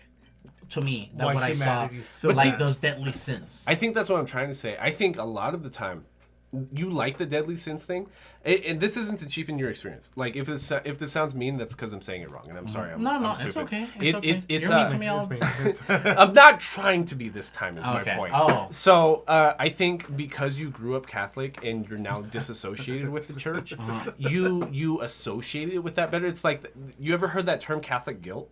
Yes, absolutely. You hate that. But even outside the Catholic context, like being too much of those things is still something Well, bad. all I'm saying in this context is I didn't see it in that lens, but you did because you grew up like that. Maybe I'm not saying that is why, but maybe Because they never really go into an animated description of what we see in the Sims. It's always like shadows on like super different contrast, like silhouettes. But and shit. you're expected to believe it's the worst thing ever. So like, But the way he's talking about it, it's like, dude, we kind of already know that with like our education and everything. Like, yeah, there's horrible shit that. bro, if somebody was showing me actual footage of like the Trail of Tears, I'd be super upset. Like, do you know what I'm talking about? Shut the fuck up! I thought you were gonna say the Holocaust, which there's like just footage of that, but the Trail of Tears, that's insane. Imagine, like I can't, or like people, or insane. like Spanish conquistadors like stabbing people with smallpox in the face. Spanish Like, Inquisition and yeah, shit you like know what I that. mean? Like somebody, like it's a whole population already dying from smallpox, and you're trying to exterminate them with a sword. Like when So like I get that, but then he condenses it into like 20 seconds. He's like, "Oh yeah, this, and this, and this is why I'm such a bad person now." And it's like, because of the chapter Black Saga. And up to this point, Shinobu's character through Koenma is being described as like there was this kid. He had affinity to spirit energy. He was really good. I hired him a la kid soldier, like a kid soldier kind of thing. And not only was he righteous, he was too righteous in like the way that like he made his world black and white. And Right. there was no gray. So this is where we finally get the exposition from Koenma Jr. about like what the chapter Black Saga is and what Sensui's issue is. And once he saw that video, he was like, "Oh, fuck humans." Well, that's what. So Yeah, I know you were going to. Sensui was the spirit detective that Koenma had hired before Yusuke. He was everything that Yusuke is not, which was kind of on purpose. Because like Yusuke is purposely A not dumbass. like, self-righteous. He's stupid as fuck. Like he's not that. He's bad judge. Bad. like he's barely a good guy. He's an yeah. anti-hero. And the issue with Sensui is he was such a great person that he took an assignment where he had to where he was trying to protect a human group that was being attacked by a group of demons that they had captured. But what ends up happening is that like this group of people were these very powerful. They write them in as like billionaires or something like that. well, so like to kind of take it back from that, Yeah. there was the whole to like demon world and living world, and so a bunch of psychics put a Kakai barrier to like stop demons from coming in. Oh yeah. And then at that point, they took advantage of it, and like the demons that would come in, they would like slave them up and sell them to the highest bidder. But like sex slavery. Like the shit this Fucking man snuff sees. film, like Yes, the shit this man sees is insane because he thinks he's trying to protect humans from demons, but he walks in. It's a cult. It's like a sex cult of people that are torturing demons for like sexual pleasure almost. It's not written as that but verbatim, you get like what's happening. right? So it's like If last season I was talking about how they killed numbers amount of demons in like the stands, yeah, like now I'm like, oh fuck, they were killing a shitload of demons in the stands yeah. because it turns into this like human trafficking kind of thing. Yeah, that's exactly You know? what it is. Sex trafficking with demons. That's a mind blowing concept, and that's like the main thing that turns Sensui evil. That should break my brain too. Like if I saw that, if I think I'm helping a group of humans, I walk in, they're having a sex cult dinner by like fucking around with a bunch of demons. That should break my brain. So Sensui walks in and he sees this and he loses his shit completely. Kills all the humans. Kills all the humans, and at this point, like it kind of gives leeway into the plot up to the next like part of the season. It's so traumatizing to him that his mind fucking breaks and he gets multiple personality disorder to deal with all the trauma that he just saw. Like spoilers, no spoilers. This is the part that makes me mad because like when the psychic guy that's the mind reader read his brain and was like reading all those names, those were not other psychics that were allied with Sensui. Those are Sensui's other personalities. So the sniper guy, Seaman, The game master. the game master. Conveniently, all the same names too. They are not part of the seven. And it make me think a lot about like those movies by M. Night. What are they? M. Night Shyamalan? Yeah, M. Night Shyamalan. What is it Oh, called? like Glassman and Glassman, and what was the other Unbreakable one? and Unbreakable, and then the one with the I hate personalities. those fucking movies. God. The personality one. I like the second one. Whatever that one's called. Oh, what was it? The personality one? I don't remember this. No, one. 27 or 20 something, or like he had like all these like personalities, but it made me think of that. And to your point, it would break my brain to learn something like that. But then again, it feels like the falling from grace kind of character, like this Icarus kind of thing, like Split. Split. There you go. Split 2016. Split. It just makes me think of like, are you familiar with Shazam and like Black Adam? Yeah. You know, it just reminds me of that. It feels cheap because like the thing is that so basically the logic is for this whole season, Sensui is opening up the portal to the demon world and destroying the Kukai barrier because he thinks humanity is so evil that it doesn't deserve to exist. So all the A-class and S-class demons are going to come in, destroy the living world, and that's what they fucking get, right? But it just feels like unrealized because it's like the logic is the main sensory personality thinks he's on the moral high ground because he's letting his other personalities do the dirty work. But he's still conscious and has the same memories that he understands what his other personalities are doing, but is letting it happen even though because it's like morally okay because he's not doing it per se. Yeah, it's too convenient. That's what I'm talking about. Yeah. Every piece of writing in season 3 is just too convenient. It's not even remotely believable. And I get it. I'm making fun of like a shonen that's about like spiritual battles and like shooting a pistol out of energy with your forefinger. Like I get that. But like as fans, like we're allowed to also criticize and critique too because like we essentially the reason they stay in business is because of how we critique them and how we experience it all. Like we're definitely allowed to critique it because we are the consumers. Like we are the ones in general. And that's what I'm saying. I wish I knew more about the context here because it really feels like this season almost wasn't planned to happen. It was written as an afterthought because the series just had to go on. Like it feels like a cash grab. It feels like the brand YuYu Hakusho got so big at the end of the Dark Tournament saga that it wasn't allowed to end almost. And I do have to say, like, YuYu Hakusho is my favorite anime above all. Yeah. Kind of doing these podcasts with you guys and talking about it, like it's not void of faults either. Like there's a lot of shit that actually talking about. I'm like, hey, I actually don't like that either. We were talking about off the mic this, and I'm so glad you brought that up because it is your favorite anime, and we're trying to listen to our listeners' favorite anime too.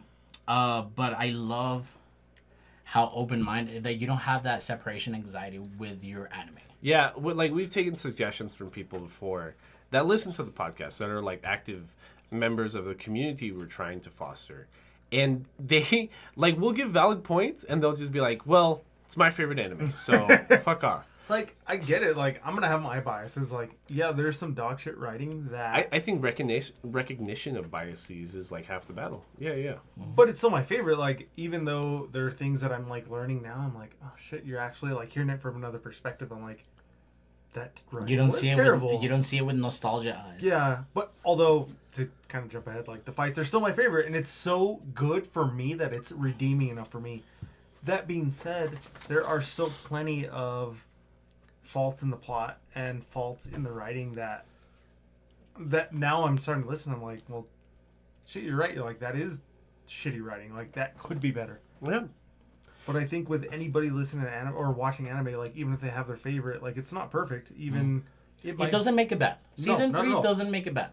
I'm curious to season 4. You know, it's only like 12 episodes. It's 14 it's episodes? written too quickly, and I think they rushed it. It had a lot of potential. And So then, Steven at the apartment, he starts getting sniped, kind of. So we know on the opposite apartment building from the Kuwabaras, there Sensui and the sniper psychic are there trying to kill Seaman because he's spilling the beans. He's letting go all the secrets. You know what I mean? And it's cool because it feels like a checkpoint fight. Like if Yusuke's gonna walk out there, fight Sensui on the street, we need like an adjustment or like to scale Power scaling. Yeah, like to power scale where Sensui's at, right? And that's so we just got background from Seaman's perspective on why Sensui's doing this, but now we're gonna get Sensui's perspective on why he's doing this immediately after. So like it's not like a narrative gap or anything, where he's just kind of like if Koen was there in teenage form, and he's calling Sensui the worst guy ever because he went from a demon killer to a demon sympathizer. He's just like, well, this is your fucking fault. Well, which we figure out, like, one weird little thing is, like, Kurama's just like, hey, you know what? I'm going to go to Spirit World today.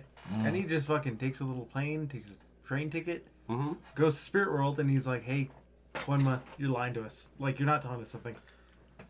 But I just think it's so crazy that it's just like, yeah, I'm going to go to Spirit World, no big deal. Like, some fucking run-of-the-mill thing. Well, we see Botan do that a lot. Yeah, but she's like the Grim Reaper. She's like the liaison. She's between the supposed two. to be doing that. Yeah, it's not just like some human demon just like, hey, fuck it, I'm gonna go to Spirit World today.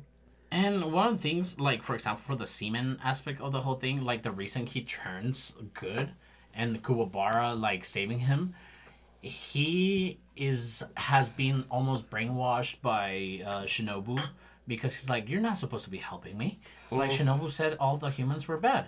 What's going on? It's like, no. And then he gets saved again. And he's like, no. And then he's like, oh, Shinobu told me all this and people were evil. And it turns into, like, again, this whole, like, demon slayer-y kind of, like, redemption demon. Yeah. No, I think you're right. But, like... If you were talking about the fight with Shinobu and YuYu, right? So if which is like it's a fight, but since we already planned this shit too for a specific reason. Yeah. Right. So the thing is, he's trying to isolate. We're getting like flashbacks from Seaman, which like he hasn't exactly expressed with the group yet. That Sensui is looking for a psychic. A certain kind of psychic that can create a blade that can destroy the Kakai. The Kakai. I almost said Kaioken. The Kakai barrier times 20, and that will let the A class and the S class demons out, right? And that is Kuwabara because he just unlocked his sword that can cut between dimensions. So I think they almost give us like too much information too early, because as soon as they bring that up, I'm like, okay, so Kuwabara's gonna get point. He's gonna get kidnapped, right? Like we're like 14, 15 episodes into 28 episodes. There has to be like something in those other 13 episodes. He's totally gonna get kidnapped. Absolutely, the kidnap could have been completely like a twist to the story, right? Like if we wouldn't have that exposition of like, oh, so he's looking for a Kuwabara. So but his dick doesn't work, so we gotta figure that shit out But somehow. like if the first confrontation with Shinobu and Yosuke in the parking lot, on the top floor of the parking lot, if that would have come to a surprise that, haha, it wasn't you, bro. We were looking for your boy. He got kidnapped, like that would have been more of a surprise than if you would have told us, oh yeah, he's looking for Kuwabara. I feel like that fight has the potential to be cool, but what sucks about it is what makes the fight interesting. So it's like they're so similar. And like Sensui already being the senior, already being the seasoned fighter here, like is able to counter Yusuke because he knows exactly what he's gonna do because they're like the exact same person. They got trained by Quenma. Yeah. So it like there's like it's like the ending of episode like 15 episodes in where Yusuke looks like he like sucker punched Sensui in the face, and you're just like, oh my god, like is that gonna be it? Is there gonna be another villain introduced? And they just write it off the first 30 seconds of the next episode being like, ha, he was just playing with him, he was just gonna counter his fist no matter what. Block. Yeah, and it's like they bring it up once but like never again, but that Sensui is the master of a very secret and sacred kind of martial jujutsu. Arts. Like you have to master every other form of martial arts before you can master this one. Right. That's like the way it's written in. That sounds cool. It's brought up that one time and is never brought up again. Like that's ever. It. He just throws kicks ever. the entire time. And then we get Kuwabara kidnapped. It's like Taekwondo with counters. Yeah, pretty much. Kuwabara is being kidnapped on this pickup truck, going like who but knows how did he get kidnapped? So what ended up happening is Sensui started running through the city. Correct. So Kurama, Hiei dipped out, but Kurama and Yusuke. No, Kuwabara stayed behind. Well, Sensui kicks an energy blast, misses Yusuke. He Blast fucking it- diverts it into Yusuke's apartment. Kuwabara's apartment. I thought it was Yusuke's. I thought it was the Kuwabara apartment. So he kicks it into that thing. Destroys that apartment where Seaman is hiding. Seaman assumes that that they're trying to kill him with the sniper. And he also hasn't expressed to them that Kuwabara is their main objective. So Sensui is running through the town, and Yusuke is trying to fight him, is just chasing him around, which distances him from Kuwabara. They isolate Kuwabara, and then they kidnap him, to what Alda's talking about. Mm-hmm. And then, yeah, he gets picked up on a pickup truck by, like, this gum fruit eater finger guy. So Well, what was his name? Chef? gourmet. His power is he can eat anybody and gain their power, which is why he ate the older Tagoro brother, and now he has the power to manipulate his fingers. Yeah, and shapeshift, whatever the fuck he was doing. And he gets captured, and up to this point, there's been like an inner dialogue or inner dilemma, really focusing on YuYu Hakusho's morality about killing people, and then Kuwabara not knowing who the good side is, because there's a lot of like conversation about like. Well, Kuwabara doesn't falter. They do try to get him being Correct. like, we saw the chapter black tape. We know how evil humanity is. And just Kuwabara just being tied up being like, shut the fuck up, you fucking pussies. You can't kill all of humanity because some of humanity is bad. Honestly, the joke in the second half of this season is like how in love with Urameshi Kuwabara is. He's just like, my boyfriend Yusuke is going to come and punch you all. Watch, he's gonna come save me. He loves me so fucking much that he's gonna come like blast you all in the face. And that's the thing. What I was going at Blast you in the face. when I was going at, like, the dialogue around Kuwabara is like, is he gonna let me be kidnapped like immediately? Is he gonna go group up with a group and make a plan to save me? Or is he coming after me right away? Yusuke's boys, bro. Yeah, he Yusuke- steals a bicycle and is just like, I'm getting him. He GTA's some bicycle and starts like pedaling the fuck out of it.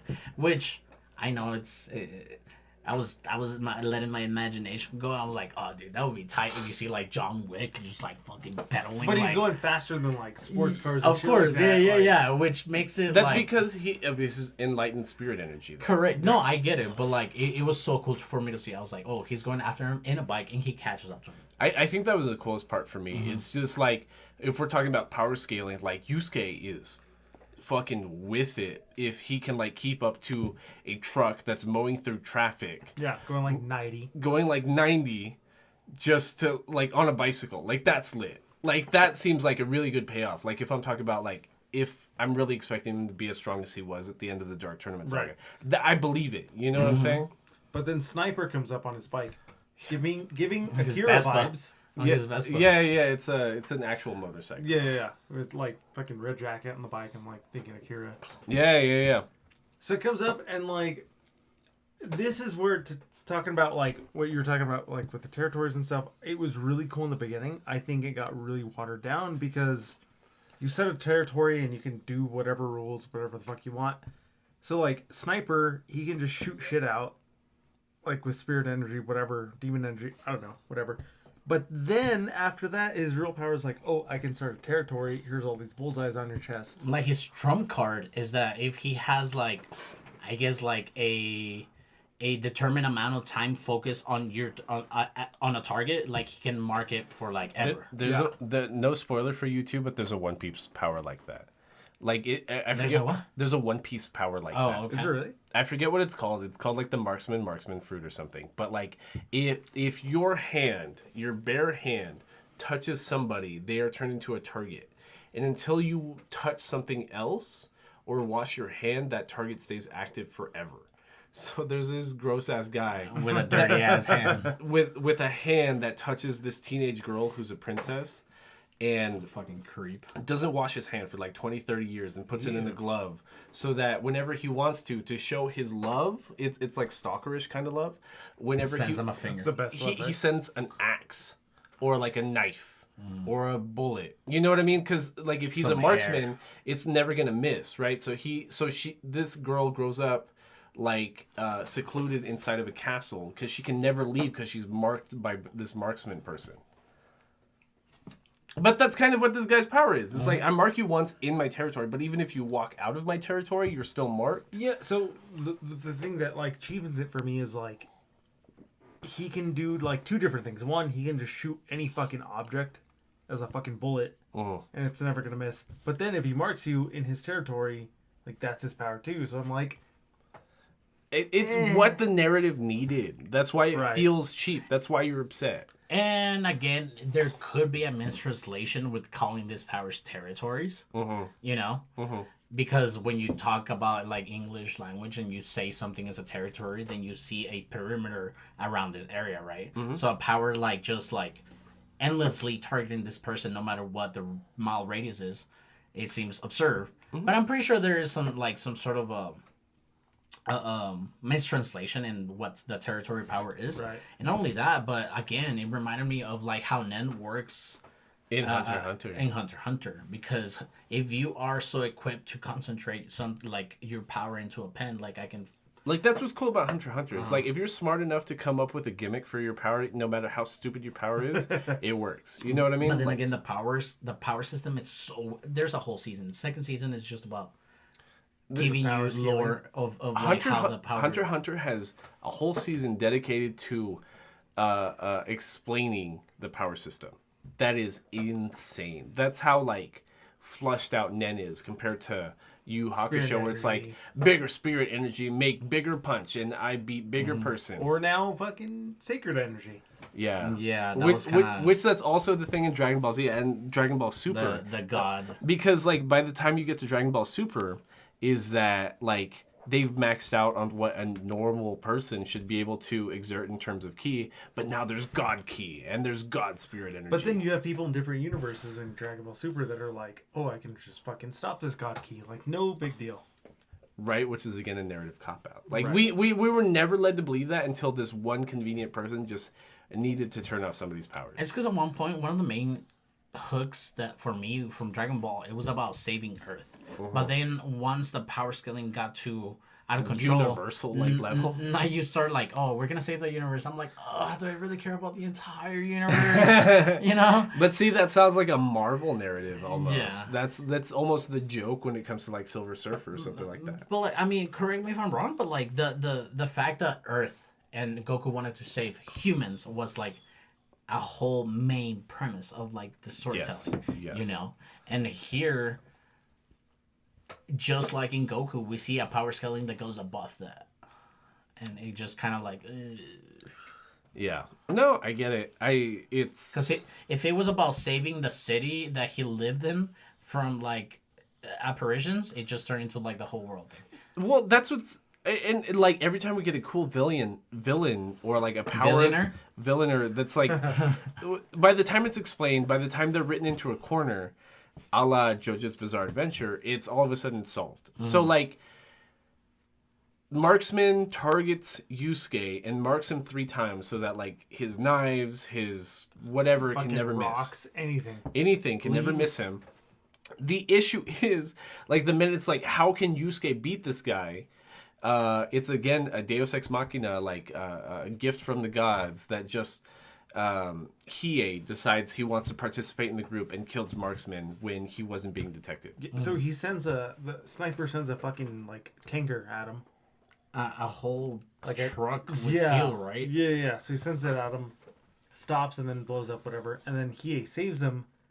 And then he is like, well, I've been watching, so on and so forth. That's so convenient. That's And what very- I'm talking about. That's so convenient. But they did write that in early. He just left, and Yusuke And was very like, ecological, like this ecological, what is it called? eco-friendly. Activist, eco-friendly manner. Like he comes in like, bro, I don't give a shit about you, but I hate humans, but I love Earth, and you guys are hurting Earth right now. It's like, and I'm gonna kill you just so. We've never even believed that about Hiei. Like Yeah. Kurama, yes, never Hiei. Maybe Kurama.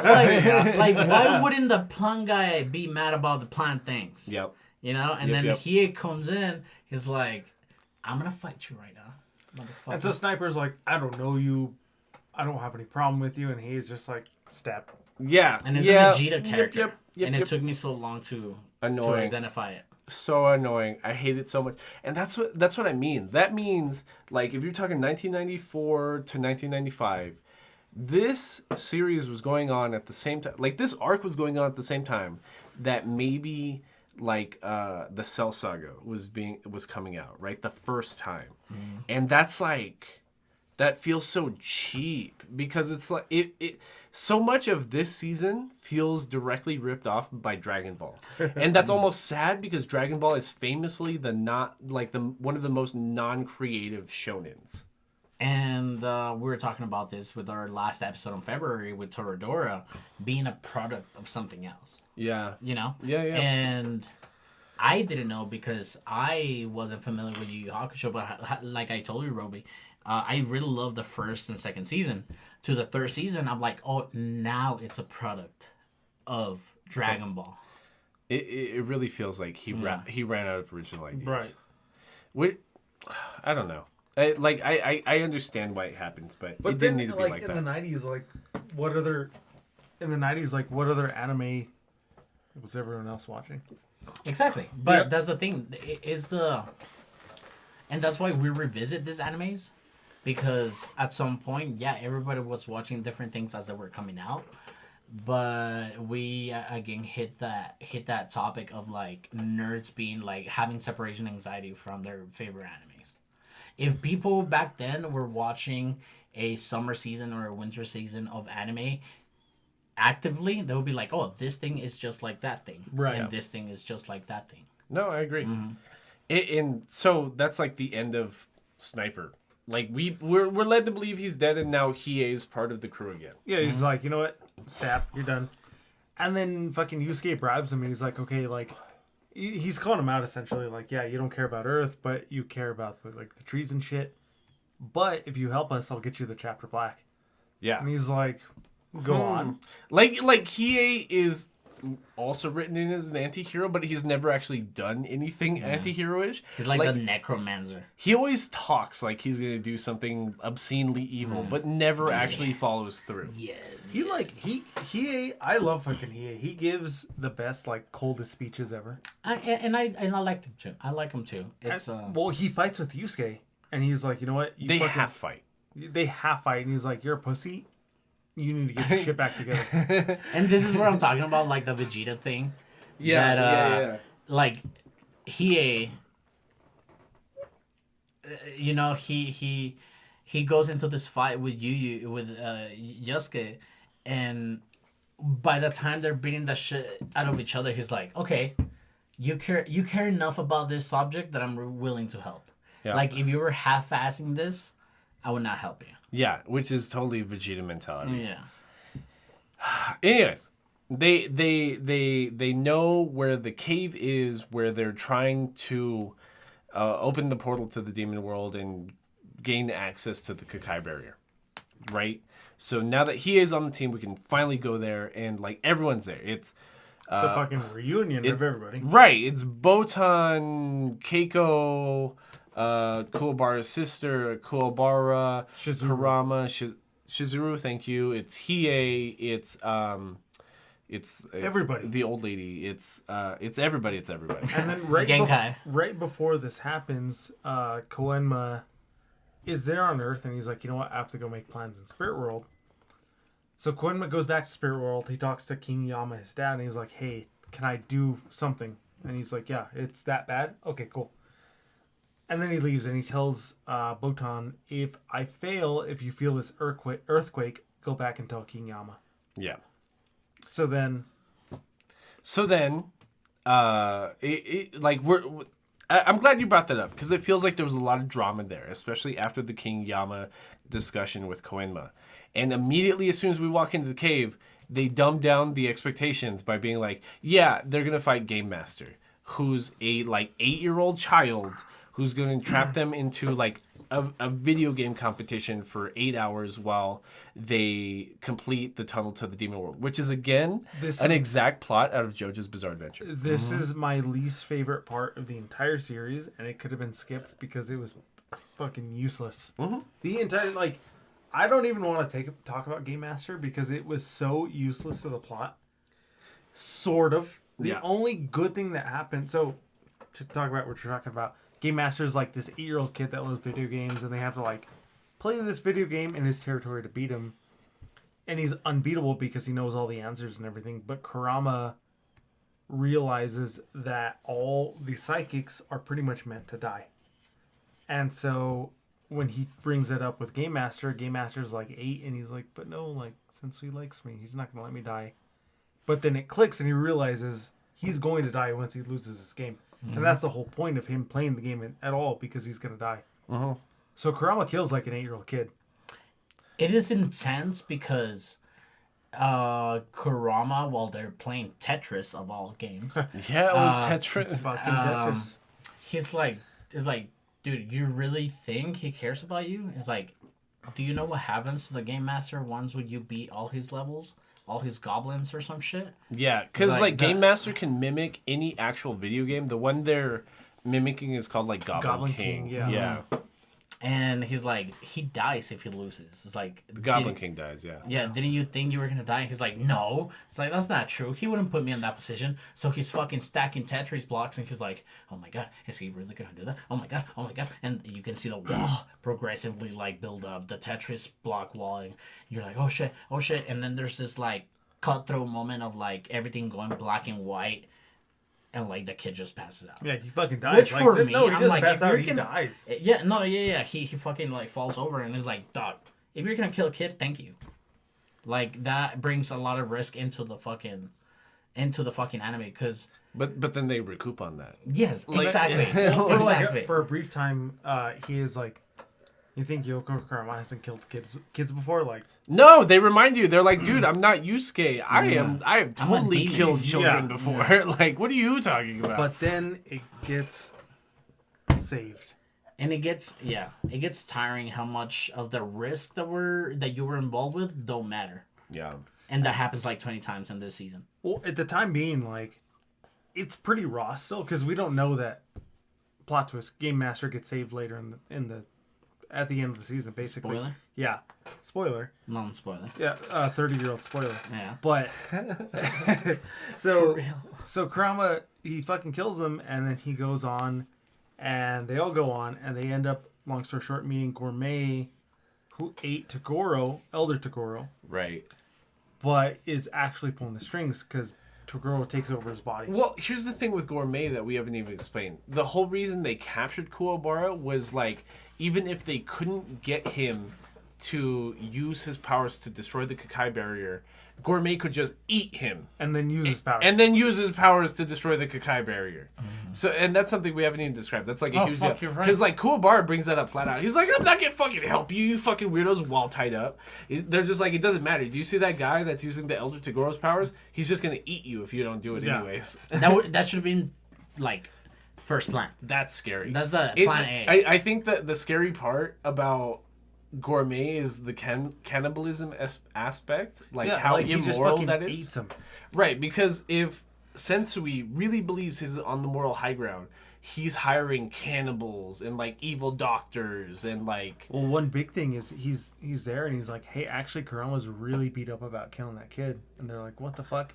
And then they kind of like pan out of the backstory that he ate that one psychic that can read minds. Oh, yeah. He's like, haven't you been wondering what happened to him from the hospital? And he like corners him in a fucking alley and like eats him.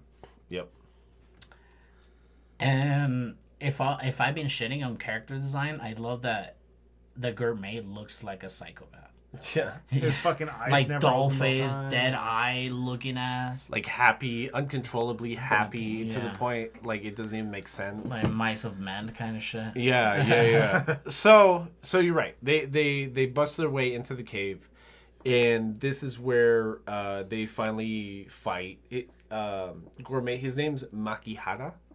Makihara. So Gourmet is he's gonna fight Kurama, and he's just like, but just kidding. Like Kurama blasts off half his head. Well, he can read the thoughts. Right. Yeah. But like Kurama blasts off half his head, and that's when it's revealed to be Elder Toguro. Right. And he's just like, ha ha ha ha ha, you like evil fucking 90s anime shonen voice. Great voice acting for the dub. I like Elder Togoro's voice a lot. I think it's good. I agree with you. Like, it's a corny character. It's a corny write-in character that is too 90s that it doesn't even exist anymore. But if you're gonna write this character, I do think that his voice was done well. It's like fucking the original Spider-Man, like the animated one where he's talking to Electro, and he's like screaming at the top of his lungs. Honestly, I'm glad you brought up the original Spider-Man. I absolutely fucking love that show. Do you remember like Catwoman in that show? I don't. He like dated Catwoman in that show for a little bit. Did he really? Yeah. I don't remember that exactly. There was like, it's a whole thing. Anyways, so Catwoman and Spider-Man, not Catwoman. What's her name? Fuck. It's not Black Cat. Black Cat. Thank you. Cat. I always get that name confused. The girlfriend, the original girlfriend to Spider-Man. Yes. That's not Gwen Stacy. No, like the original like Spider-Man girlfriend, not Peter Parker's girlfriend. Right. Yeah. So like the write-in female girlfriend superhero that's not Mary Jane or something like that. Right. But so dude, how good was that voice acting when Peter gets like his black suit and he finds Electro and he's like gonna fuck him up, and he's just yelling at him to stop his lungs. Like for an American cartoon, dude, that was unprecedented at the time. They say the same thing about like the 90s X-Men show. 97 X-Men, I believe. Right. With like Rogue and everyone and dude. Wolverine. Just the Rogue. amazing. Just why does Rogue not have her own show? I don't know. That show should just be Rogue. Yeah. But anyway, back to like voice acting. Obviously I love subs more than dubs, but I really do think a majority of the YuYu Hakusho has a great English dub to it. It does, It's but just that the dialogue is written so poorly. right, like it feels like it's like I almost hear the voice actors grinning over how corny the dialogue they're reading is. Because like all of Yusuke's lines, it was just like, I don't care if you're a big bad demon, I'm a big bad high school kid, and I'm gonna punch you in the face. Like it's like it's. But they go to level 10 with that. Right, it's performed well. Yeah. But it's not good dialogue. Right. And so the irritating part about Gourmet being revealed as Elder Toguro is the minute that happens, they kill him.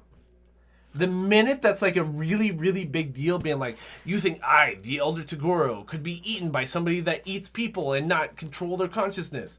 That's like a 5-minute speech. He's killed 3 minutes later. But it's not just like, so my argument of that is like, he's not just killed like, oh, I cut your head off. Dude, Kurama fucks him up. It's evil. It feels like one of the Naruto things where it's just like one of the.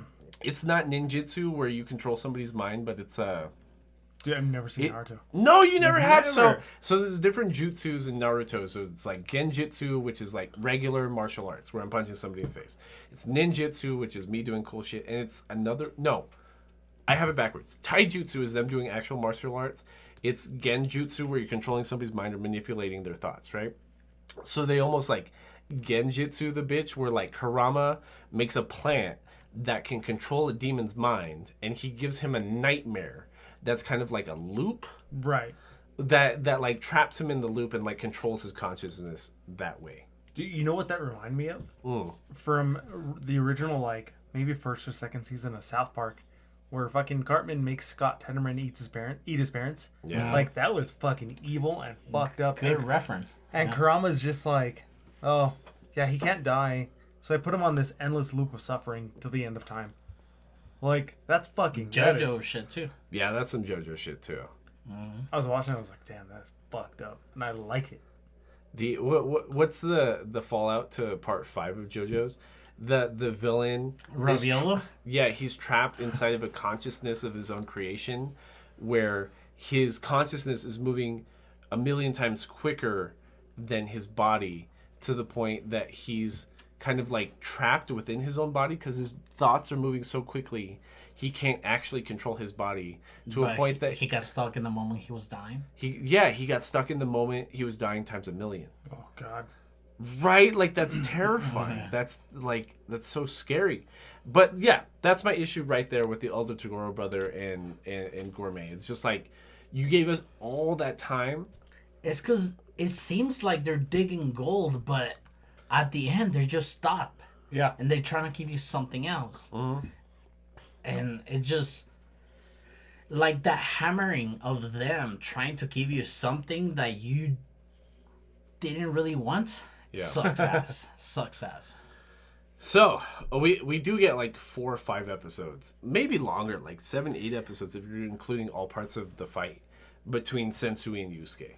So It's a long fight, like a Dragon Ball Z level, like Frieza Goku level fight. Even in I'm sorry. Go for it. Oh, even in the instance that they're still in the cave before the tunnel, like I was still in. But like the last 4 episodes, I hate it. just like skyrocketed into like holy shit land. Yeah. Of big fucking punches. Yeah. Well, they start breaking up into Sensui's like 7 different personalities, and then the psychic Mr. Itsukawa, no, the one that's actually opened Itsuki? up Itsuki. Itsuki, yeah. It's super fucking progressive for the time. Like it's the early late 90s. And he's talking about how like It's like the mid 90s. Was it mid 90s when it came out? Yeah. So he's talking about how like Sensui is this deep person and that he wants to be his lover. So this is why I thought it was not progressive.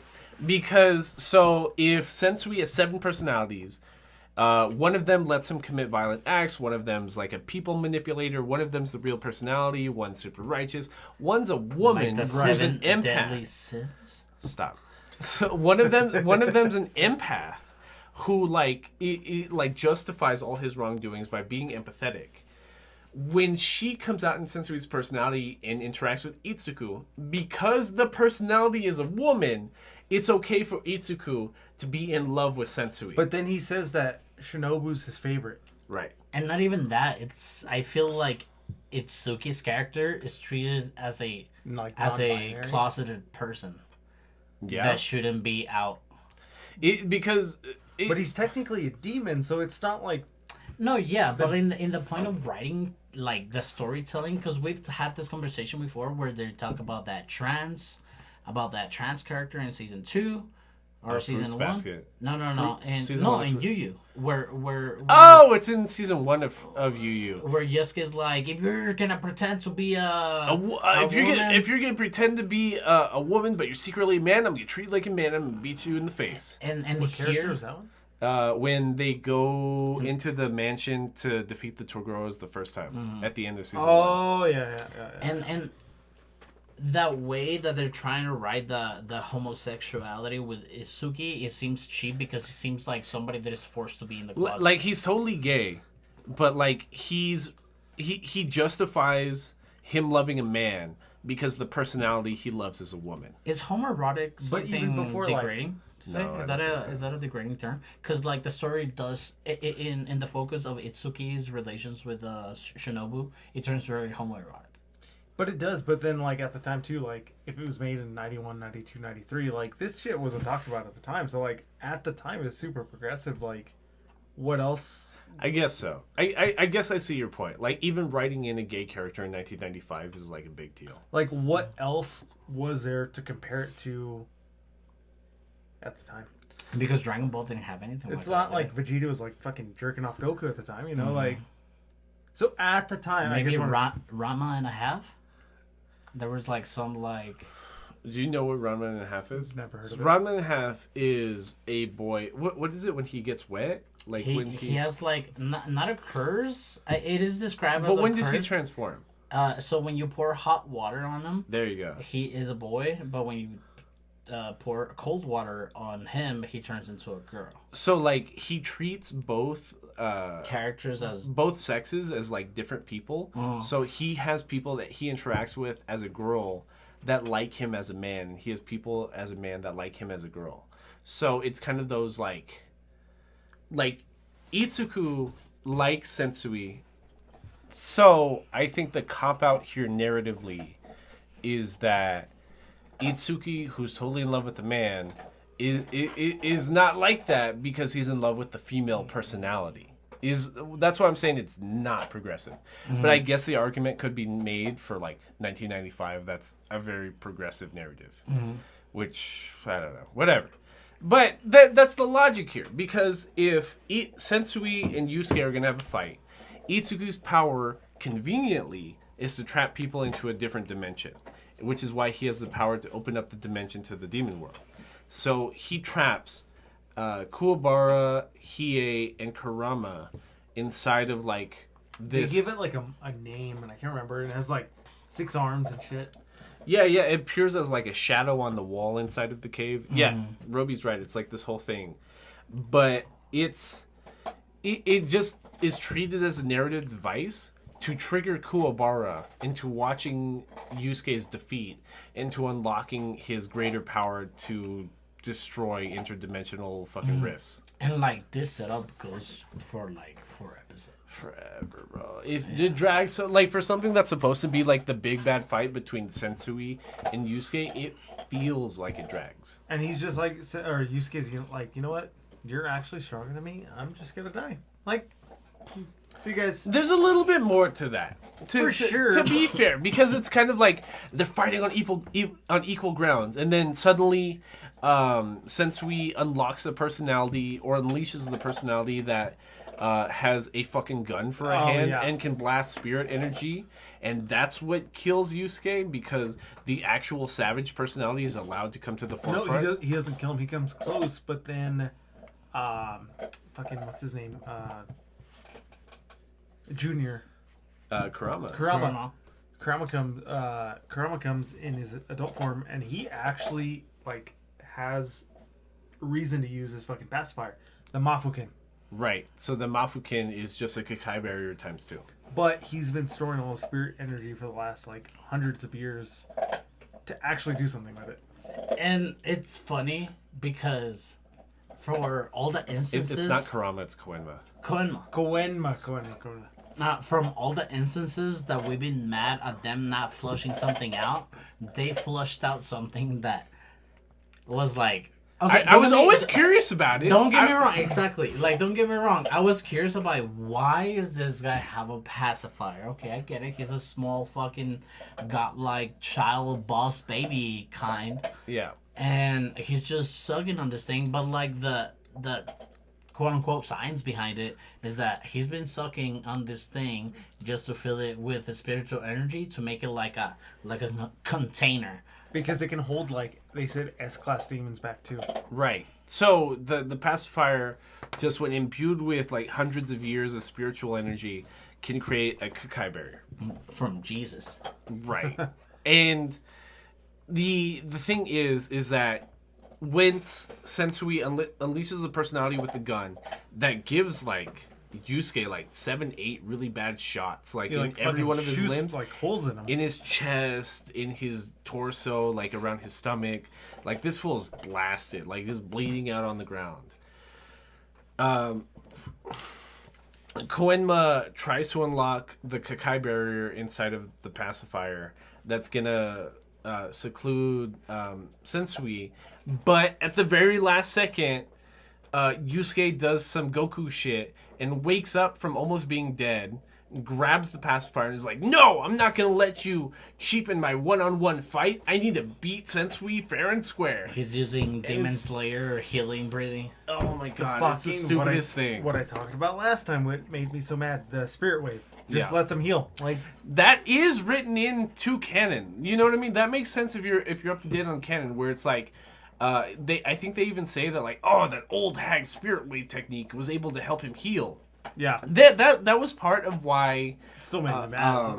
Genkai was able to live so long. That's why the first time she died, she was like 130, 140 years old, because the spirit wave kept her alive because it regenerates her cells and keeps her from like dying of old age. So then again, why is she alive the second time? She doesn't have her spirit wave technique anymore. All decrepit. Still, yeah, that's what I mean. This is like 10 times worse. She should not have the ability to survive at her certain... She comes back alive and is just like bone pain. I hate it so much. I hate it. The more you think about it, the more infuriating it is. It's...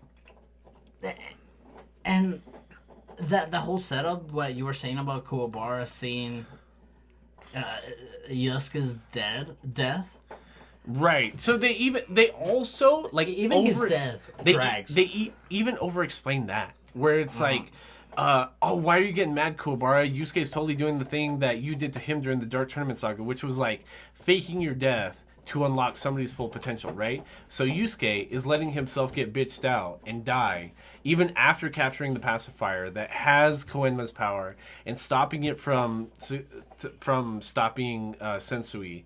Like, he dies again, almost gets blasted down again. And all that is just to give a visual for Kuwabara to be like, oh, I can't let my best boyfriend die. I have to, like, get my spiritual energy up to get my sword that can destroy dimensions, and I can bust out of here and go save Yusuke. Like, oh my god. It's so... But he's just like... I'm so sorry to interrupt. ahead. It's just, Yusuke's just like, I'm gonna die. Fuck it. But like it's super annoying when that happens, but it's written into perspective as a way to like enlighten Right, Kuwabara. I get it. I'm just like, It's your anime. I'm giving you the benefit of the doubt here. I will never. I'm giving you the benefit of the doubt. I here. will never deny how much I love this anime and how much I love everything, but it's written kind of shitty in the third and fourth season, and I'll admit that any day of the week. And honestly, another, to me, high point of what the fuck was going on in this fucking holy shit land that we're on right now was that, first of all, Kurama's dad, what is it? King Yama. Koenma. Unnecessary character. I could have done without him. You know what I'm saying? It was so weird that, there is like this military complex about it where Above Koenma? where Koenma is like a lower rank than this other dude, and then this other dude sends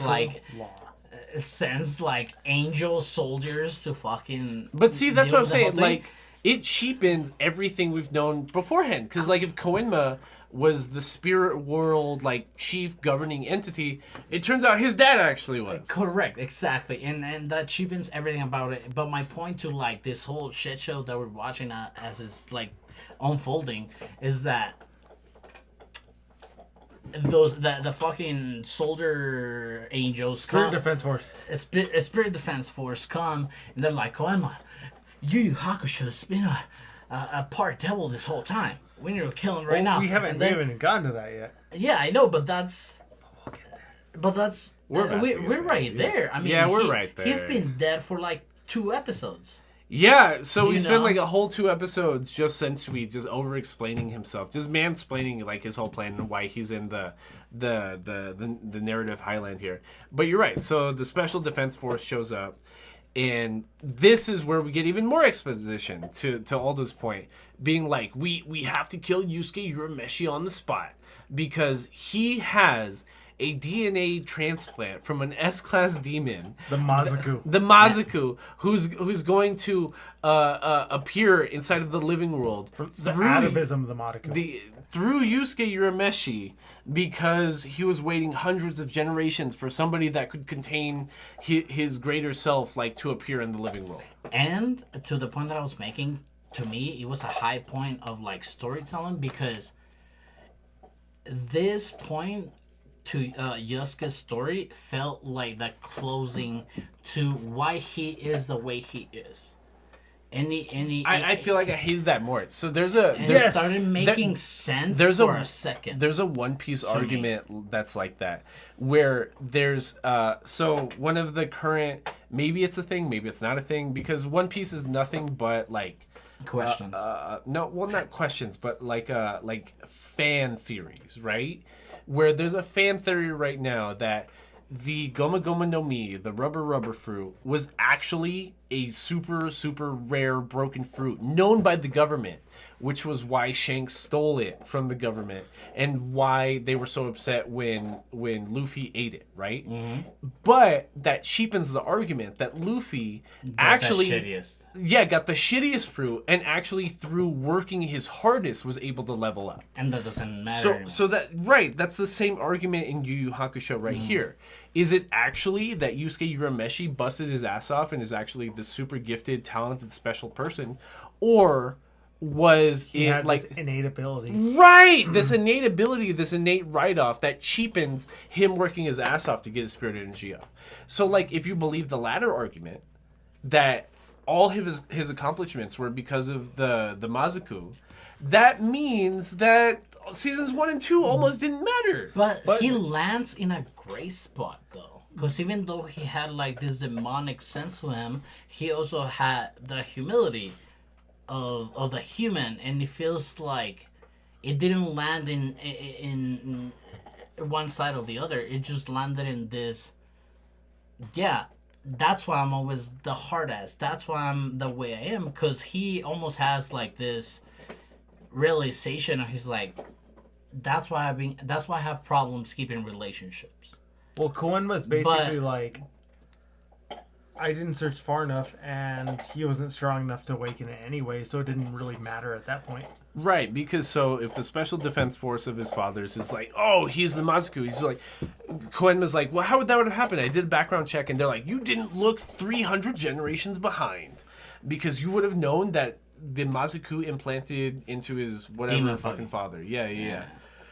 So, I don't like it. I don't like it. Because, like, if in next week's One Piece chapter, Oda finally reveals that the Goma Goma no Mi is actually a super, super broken devil fruit, and, like, all of Luffy's accomplishments were almost because he got that fruit, that cheapens the entire narrative. And that's almost how it feels at the end of this season. That Yusuke Urameshi wasn't actually working that hard. He was just living up to his potential. Well, that's like, you saw Fairy Tail, right? Yes. Did you watch all of it? Maybe like half, but like I just like kind of well. looked up the rest. Because like honestly, I don't like Fairy Tail. If I'm being completely honest, I don't think Fairy Tail is good. I like Fairy Tail. So basically it's just saying like Natsu was only as good as he was because he was the E&D rather than like working his ass off all the time and training all the time. Yeah. It's the same like concept. Like, do you want to believe that he's written in to be this strong because it's like destiny, or that he works kind of hard? Dragon Ball Z kind of did that and rewrote that at a certain point. Yeah. Because like come the Frieza saga of Dragon Ball Z, like Frieza uses the narrative that there's one special all-fulfilling prophecy that talks about like the Saiyan of Saiyans, the Super Saiyan, right? And Goku is led up to believe that Super Saiyan, and that was the only reason he could defeat Frieza. 3 episodes later, they introduce Future Trunks, and they're just like, no, like any Saiyan has the potential to be a Super Saiyan. That immediately cheapened Goku becoming a Super Saiyan for the air quotes first time. Right. But then, like... And it makes Vegeta a fucking bitch, because he didn't even get to do that shit till later. Yeah. But then later in the manga, you see that, like, Bardock was actually the first Super Saiyan. That wasn't canon until recently. Right. Because the first Bardock movie, that does happen, but the Dragon Ball Z, they're essentially OVAs. They're essentially original video adaptations, but they're not canon. So that wasn't canon until Dragon Ball Super. The beginning of Broly made it canon. So the Broly movie for Dragon Ball Super made a lot of things canon. It made Bardock being one of the first Super Saiyans, because there were Super Saiyans in the past. There were even Super Saiyan gods in the past. But Bardock being the first in his line, in his generation, being Super Saiyan, like that was canonized. Right. And they rewrote what it meant to be a legendary Super Saiyan, because in the Dragon Ball Z Broly movies, if Goku and Vegeta and Gohan and Trunks could become Super Saiyan, they were not the Super Saiyan. Right. because the Super Saiyan is the Saiyan among Saiyans who's like Jesus Christ of Saiyans, which was Broly the first time he was written into a movie, and that's why he had the green hair. That's why, like, even though he was like this super skinny like person, he could just get like fucking yoked up, become twice his size, had like 1,000,000 times his spiritual pressure. But that was never canon. But the thing about Akira Toriyama, especially recently, he's old as shit, right? Like, he's 70, 80 years old. So in the Dragon Ball Super manga, he's not drawing it. He's incapable of drawing it at this point. And he's just kind of relaying to somebody the points he wants to get across, and they're interpreting that. It's kind of like how George R. R. Martin... The Bible was written. Well, I was going to say, like, the Game of Thrones, like, HBO show. Because George R. R. Martin had given the director/producers, like, an outline that he had made for the next 3 seasons, which were books that weren't even out at the time. They interpreted those, but, like, fucked up a lot of shit because even George R. R. Martin didn't have the details at the time. It was like, if you're going to talk about anything, talk about this point, everything between. Right, but then the issue is, by the time the Game of Thrones show needed to end, George R. R. Martin had already rewritten entire, like, plot lines to the point that the show didn't make sense. Yeah. Content creators are so irresponsible. Well, George R. R. Martin is, again, 70, 80 years old, just like Akira Toriyama, and he might die before the A Song of Ice and Fire is ever completely finished. He doesn't look like he really took care of himself, so maybe. But he's overweight, he's obese, he probably has high blood pressure, he might be diabetic. He lives in New Mexico. Oof. Exactly. Is anybody of good, like, sound conscience gonna live in New Mexico? No. With heart problems? No. Absolutely not. No. Too hot for heart problems. But, anyways. So, Akira Toriyama and the author of Yu Hakusho kind of have the same issue in my eyes. Like, their works, Mr. Yoshido Tagashi, kind of, like, went on for so long that they started fucking up their own narrative just to be popular, just to stay in the limelight, just to make their editors happy, just to make... Both had the same issue, just to make Shonen Jump happy. And while watching it, that made me think of Bleach a lot. Like, a lot. I was having this debate at TCG Battleground over in the Zarplex over on Zaragoza Drive over in Eastside El Paso. A sponsor/non-sponsor/co-sponsor is the owner, Jacob Banuelos. And Shut up. Well, me and him, like, even between rounds, I was discussing this last week, he just wants to talk anime with me. So it almost feels like in the podcast, like, times 2, like, 2 to 3 times during the week. And he was talking about, what was I just talking about? Fuck. So we were discussing shonens, and he was discussing why he doesn't like shonens, and he almost exclusively watches slice of life anime. And he's talking down Demon Slayer, Attack on Titan, he's talking down Hunter x Hunter, and all these different animes. I'm like, that's not the point to be well written, right? It's supposed to be easily digestible. It's supposed to be fun. And some...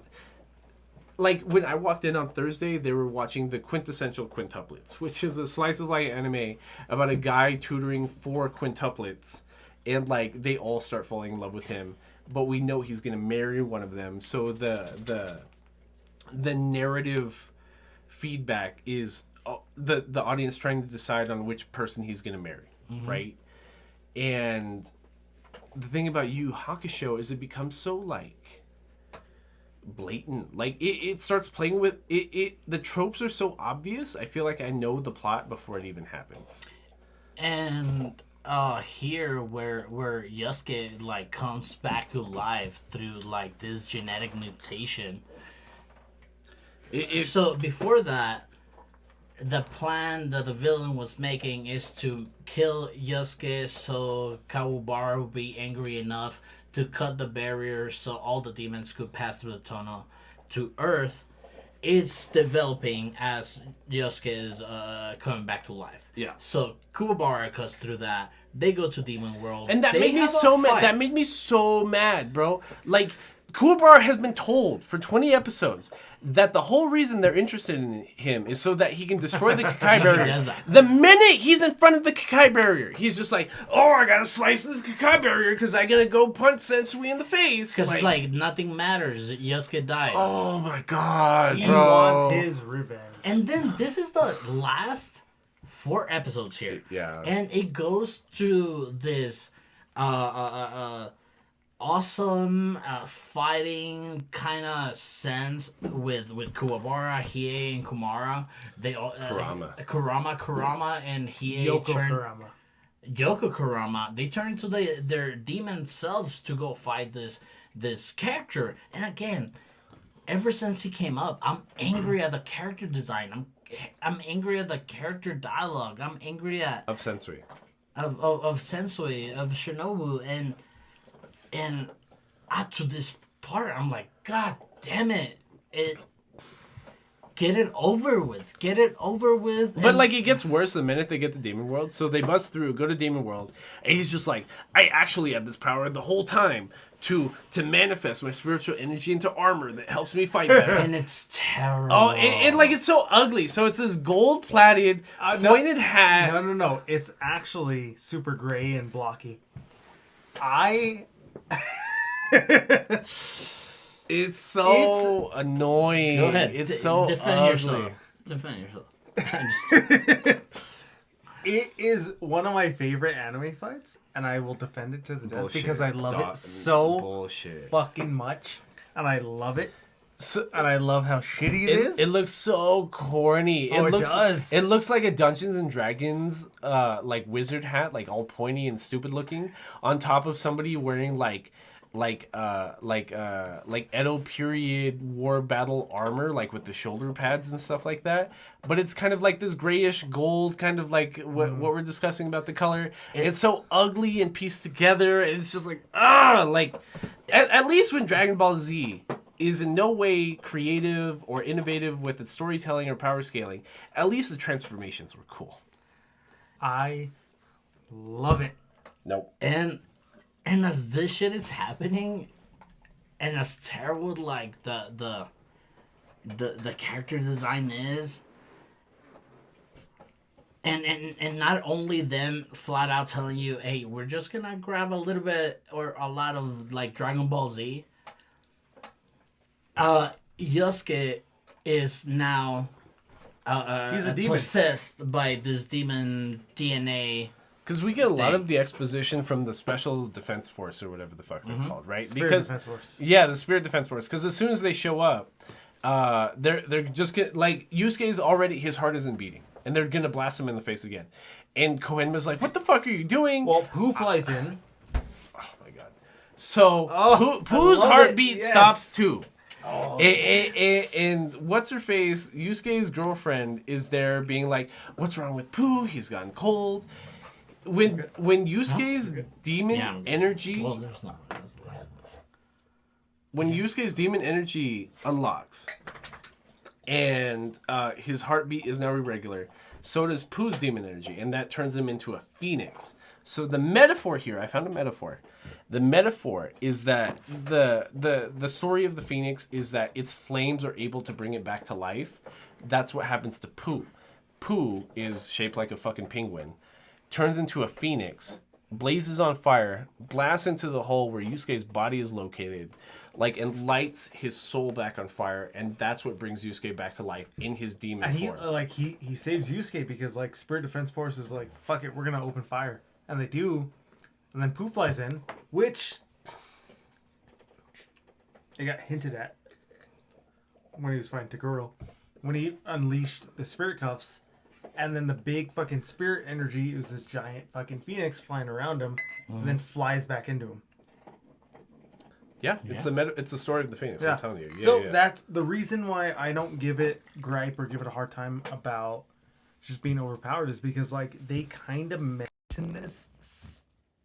Okay, so he's a fucking Mazuku, and the way the Mazuku works is that they can deliberately... Yusuke's the Mazuku. Yes, Yusuke is a Mazuku. So he has demon blood in his background. So King Yama's freaking the fuck out because he has demon blood in his blood. Right. And so... And it's never... It's kind of like a narrative write-off how King Yama even knows.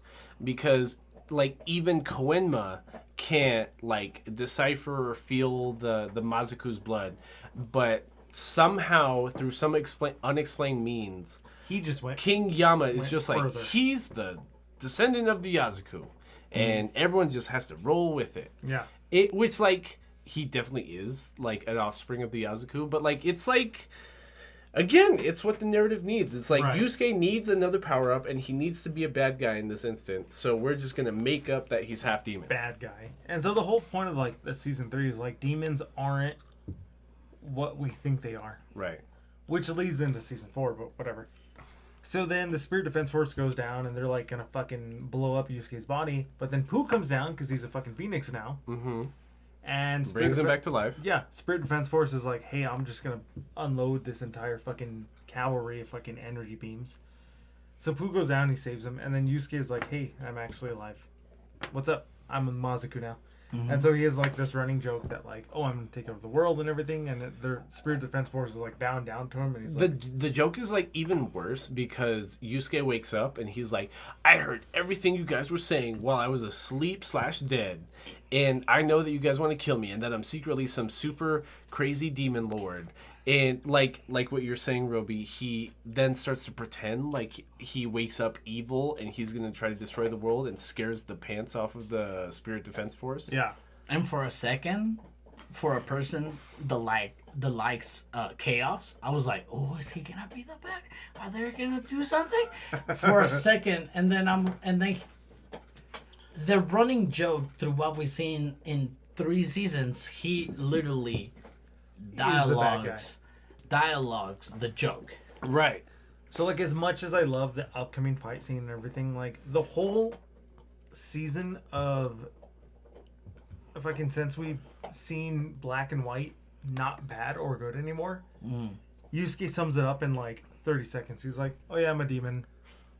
But I'm still fighting for good, for like humanity to live. I'm still fighting for the living world.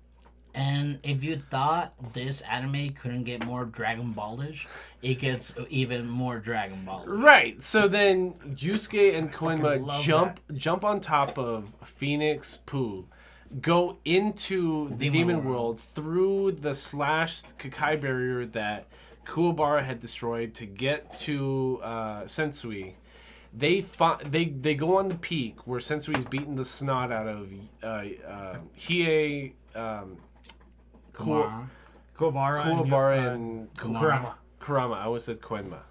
So, and that's where like Yusuke like lands, and like everyone just feels his spiritual pressure. And again, it feels like Bleach. Like I understand a lot of like where Bleach was getting like its issues from, because if you grew up, if you're this badass mangaka that can draw great, and the thing about mangakas is that it feels like your drawing ability is more important than your narrative writing. Like especially in the beginning, right? Mm-hmm. With there's like thousands of shonens that haven't have made it, but like you need that initial oomph in your writing more. No, I mean in your drawing more than your writing to keep it afloat, right? Mm-hmm. And then later you develop fucking the narrative writing potential. Like we'll figure it out. And that's how Bleach felt, because like Bleach was just like, it was described to me recently as like swag in anime.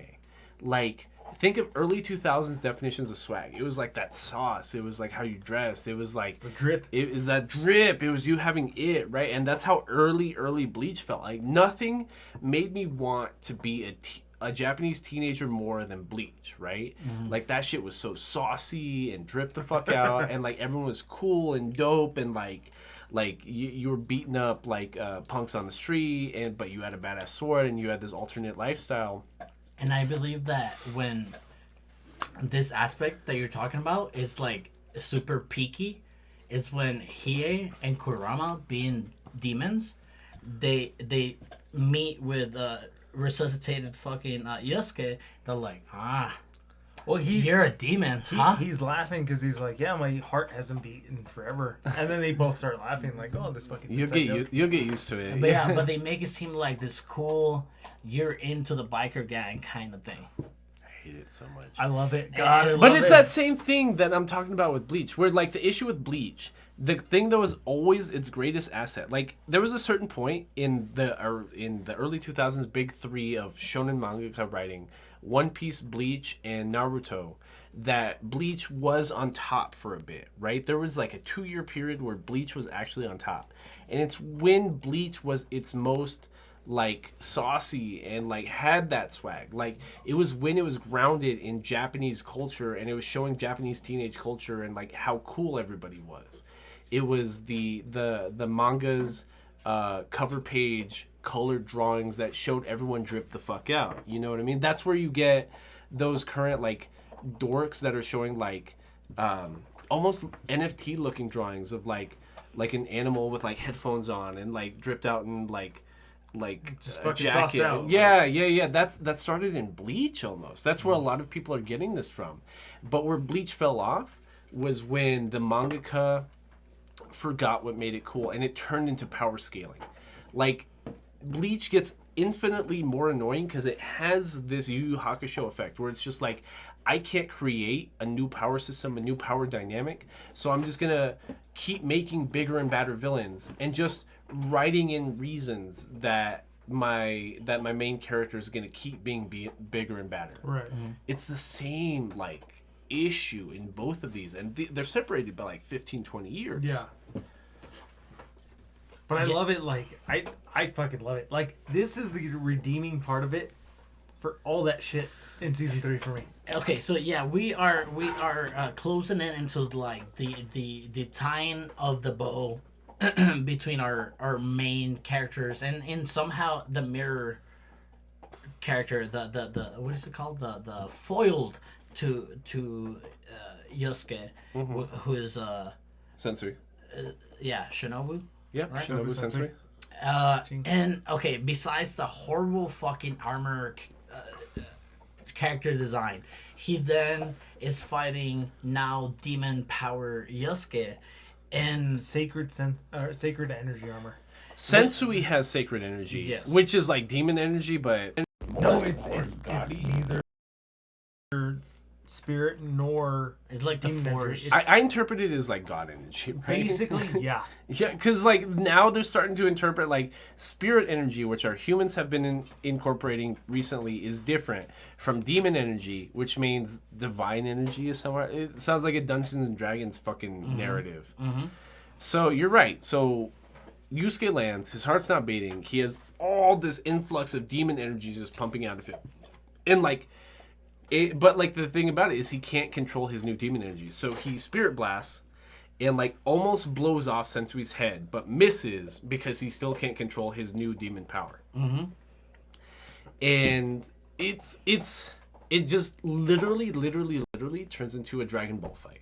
Like it turns into a Super Saiyan 3 Goku versus Kid Buu. And Namek. Literally. And the, I wasn't even saying Frieza. Like by the time you get to the Buu saga, you get so much of the quick, fast, like pacing, like they're moving so quickly we can't even animate like what their punches look like, kind of thing. That is literally what this fight turns into. Like they are moving so quickly and so powerful as equivalent to S-class demon people that our other A-class demons, Kurama and Hiei and Koenma and our human Kuwabara can't even see what the fight looks like. Which is such like a narrative cop-out. Like I don't even get to see how cool and badass this fight is because they're moving so quickly. But you do get to visually see how badass it is. Not really, because if we're talking about to Drew's point earlier about this like reoccurring thing with magic used in anime is that you're the fire magician, you're the water magician. We are led to believe that these people are able to control like a certain amount of magic and bring a certain amount of energy and like a spell kind of power system that we see a cop out to the action scenes of them just being and like one of the bigger cop outs that I still like. I'm such a fucking fanboy and I'll admit it any day of the week, but like Sensui states perfectly fine that he can fly because of his spirit or his sacred energy. He's like Magneto. But then Yusuke starts flying, and Yeah, I was like, exactly. "This never was explained." And all of a sudden, like, he's really, really, really Dragon Ball Zing this shit. Like, there's this one scene where, like, they're both, like, powering up, and then Sensui flies up, and then Yusuke's like, oh, shit, I'm gonna fly up, too. And they do, and they start fighting, and I'm like, fuck, that's so cool. And then, an other instance where this anime gave me something that I wish they would have, like, flushed out a little bit more. They do the whole Dragon Ball thing that doesn't matter in the demon world because you can destroy the demon world. But they have this piece of dialogue where, like, Yusuke's like, I'm tired of fighting in this hills. Like, let's go over there else. to that mountain to that mountain over there. Like, I know where it's gonna be. Hold on, Drew's gonna yell at his daughter. Can I borrow you? And in this piece of dialogue, I feel because one of the pieces of dialogue is like, why are you so interested in that location? It almost seems like it's reminiscent of you. Like, you know where it's at. Exactly. And now I'm like, oh, are we gonna go into what happened to that demon that is possessing him? didn't happen. Doesn't happen. In the next season, it Does it? That again reminds me of a piece of the most recent chapter of One Piece where, like, it's super fucking annoying. It's like chapter like 1042 or something like that. But we've gotten to the point where the narrative in current, like, time is so spicy that as an audience we almost already know that Oda is going to spend the next 3-4 chapters in a flashback describing a character, which, like, it's the opposite thing happening here. Because what Aldo's describing is like, ooh, they're finally going to give some explanation on the what's the demon called? The Musaka, the Mahika, fucking the Mazuku. Mazuka. So there it feels like they're almost about to give a bunch of exposition on the Mazuku, and they don't. Ryzen. But, like, One Piece does the opposite. It's always going to give you the exposition. The minute something gets spicy, it's like, okay, that villain's about to get 4 or 5 chapters of backstory. And then one of the cool things when I'm hooked into that pretend narrative of the story is that while they're traveling to this mountain, the Yusuke pointed out, he gets a heartbeat. He's like, oh shit, that felt crazy. yes, You yes know? he does. Yes, he fucking does. And then I'm like, oh fuck, like, okay, so if your heart as a human, it's pumping a certain amount of times through your lifetime, as a demon, a pump of your heart should be giving you a jolt of energy because it's just doing the bare minimum now that you're a fucking demon, Right. you know? So I'm like, holy fuck, like, shit's gonna go crazy. But then we get to the meeting point at this mountaintop, and then They instantly destroy it. no, well, yes, they instantly destroy it. The fight's going on. The fight's kind of crazy as fuck. That's And why then- I love, like, it's so good for me because the fight is so wild. Like, they're just blowing shit up so easily. I'm just like, No, yes, yes. and it's good fighting. I didn't like the animation, but it is good fighting plot. But then at some point he gets another heartbeat, and he's like, "Oh fuck!" And I'm like, "Oh fuck, it's coming!" It's like He said, "Oh fuck, I'm coming." like the Hulk kind of shit, you know? Yeah. And then we have the demon side of himself talking to us like, you're useless. It's like, you don't know how to use my power. And he's getting like a split personality thing too. Yeah. Which, That again, feels so has bad. never been a thing in Yu Yu Hakusho, and all of a sudden it's like this big... So, then we get Yusuke's transformation into the Mazuku, which is the ugliest fucking joke of a It's transformation Super Saiyan I've ever... 3. It's so It's the ugly. worst It's shit so I've ever ugly. seen. Like, his hair turns white and gets super long, like Super Saiyan 3, and he gets tattoos over Like him. Inuyasha, Jujutsu Kaisen tattoos. I hate it, Love it. so much. Love it. It's so ugly. It's so fucking tacky looking. And then you get that narrative that is supposed to be the backdrop for season 4 where it's like, yeah, my demon self took over and my demon consciousness took over, not my human consciousness, and actually unleashed that last spirit gun that killed Sensui, but it wasn't me. But I know we've been dealing with human morality this entire season, and I finally killed a human because Sensui was technically human, and now I feel bad about it, even though it was me, but it was not me, but it was me, so I should feel guilty about it. But then, like, the plot gets written in that, like, Sensui was gonna die anyway. Like, he was going Another to die cop anyway. out. Yes. Another fucking cop out, bro. Okay, so before in this conversation, I was telling you what is this anime trying to deliver to me besides all this fuckfest that is going on? It's Itsuki comes in after he gets blasted with the spear gun. Shinobu is obviously dying. Itsuki is like, yo, let him. Because YuYu wants to Sensu being like this dude. He wants to fight him again. Because he wasn't sure that if his actions were his or the demon self.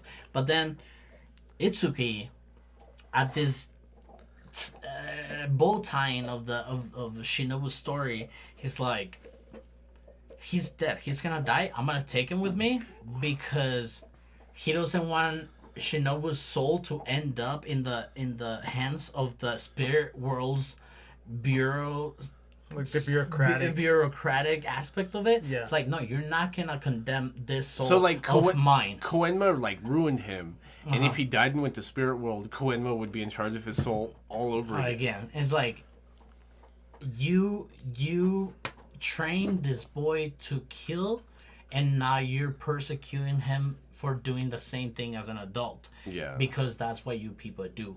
And to me, it felt like this, like overthrowing a government. Yeah. To it. And that's the only thing that is driving my opinion to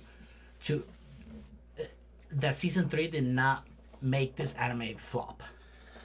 So that's like episode 93, right? So then we get one more episode this season, and that episode is just like tying the bows on everybody else. It's like, Game Master grew up to have friends and not be such a video game loser. Same thing with like Seamaster had friends and he has more relationships. The I think the worst fucking like plot cover of all of it was like the doctor was like, "Oh, I did plastic surgery on myself, and now I'm a fucking spiritual healer." Yeah, and he changes his face so that the feds don't like pick up on who he is.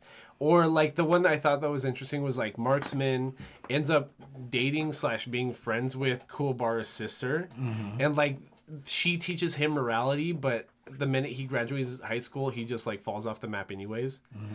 And oh my god, it's and the one that's really weird and super sad is the Itsuki like fallout, because he just literally goes into his own dimension with Sensui's body, his corpse and soul, and just kind of just like hangs out in the dimension, just talks to this like lifeless body. That's like what he wanted the whole time, though. So it's like I don't see it as that sad because that's what he wanted the whole time. No, yeah, it's like this whole like almost Romeo and Juliet kind of thing. But he's dying of a terminal disease. So. Yeah. That's the end of the season. And that's the end. That's the end of the chapter Black Saga. Oh wait, there is one more important piece. Is Hiei had said that he wanted to get a copy of the chapter Black Saga, and he would decide what to do with it, and that was the only reason he helped them out. They do end up fulfilling that part of the promise. They give him the chapter Black Saga VHS tape, and he cuts it. And he just fucking pulls out the film and destroys it, and he does that in front of Kurama, and because he is supposed to be the bad guy and can't be good, he tells Kurama like, "Oh, my sword slipped. I cut the videotape." You know what's crazy? Wink. VHS tapes, like for a popular movie, back then they were like $80.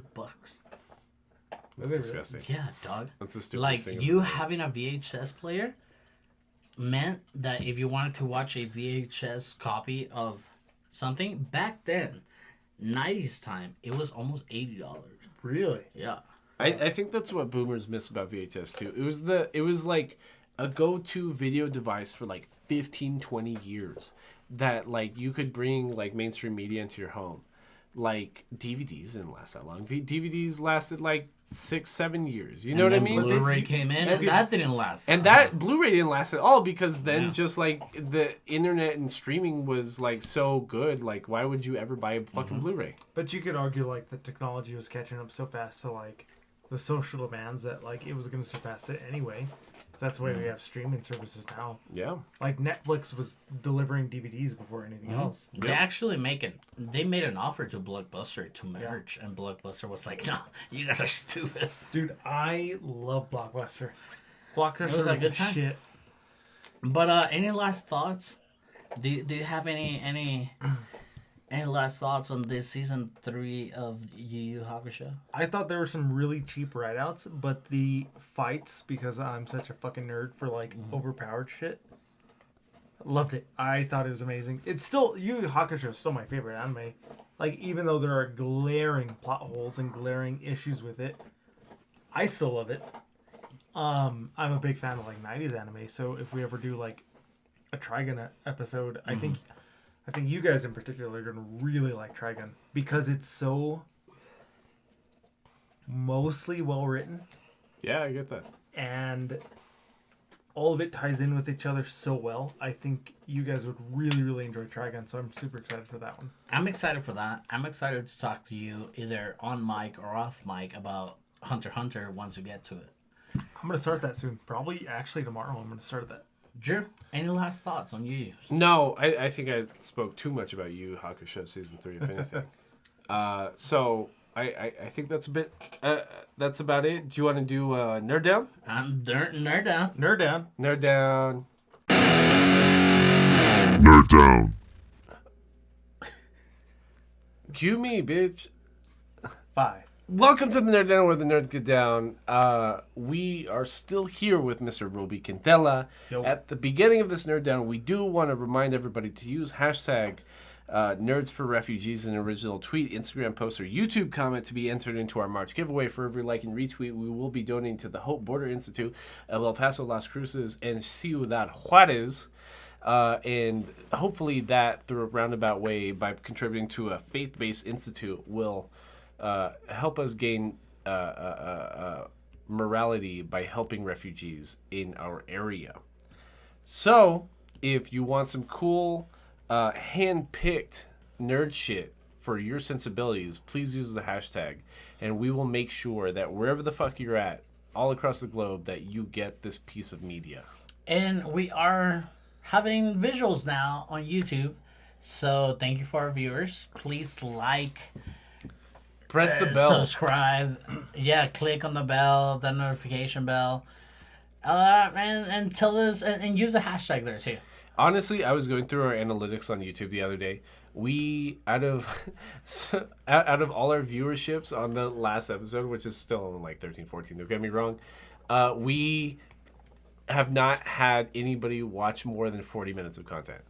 Yeah. So yeah, we have like 3-4 hours worth of content for that episode on YouTube. Nobody watched more than 40 minutes.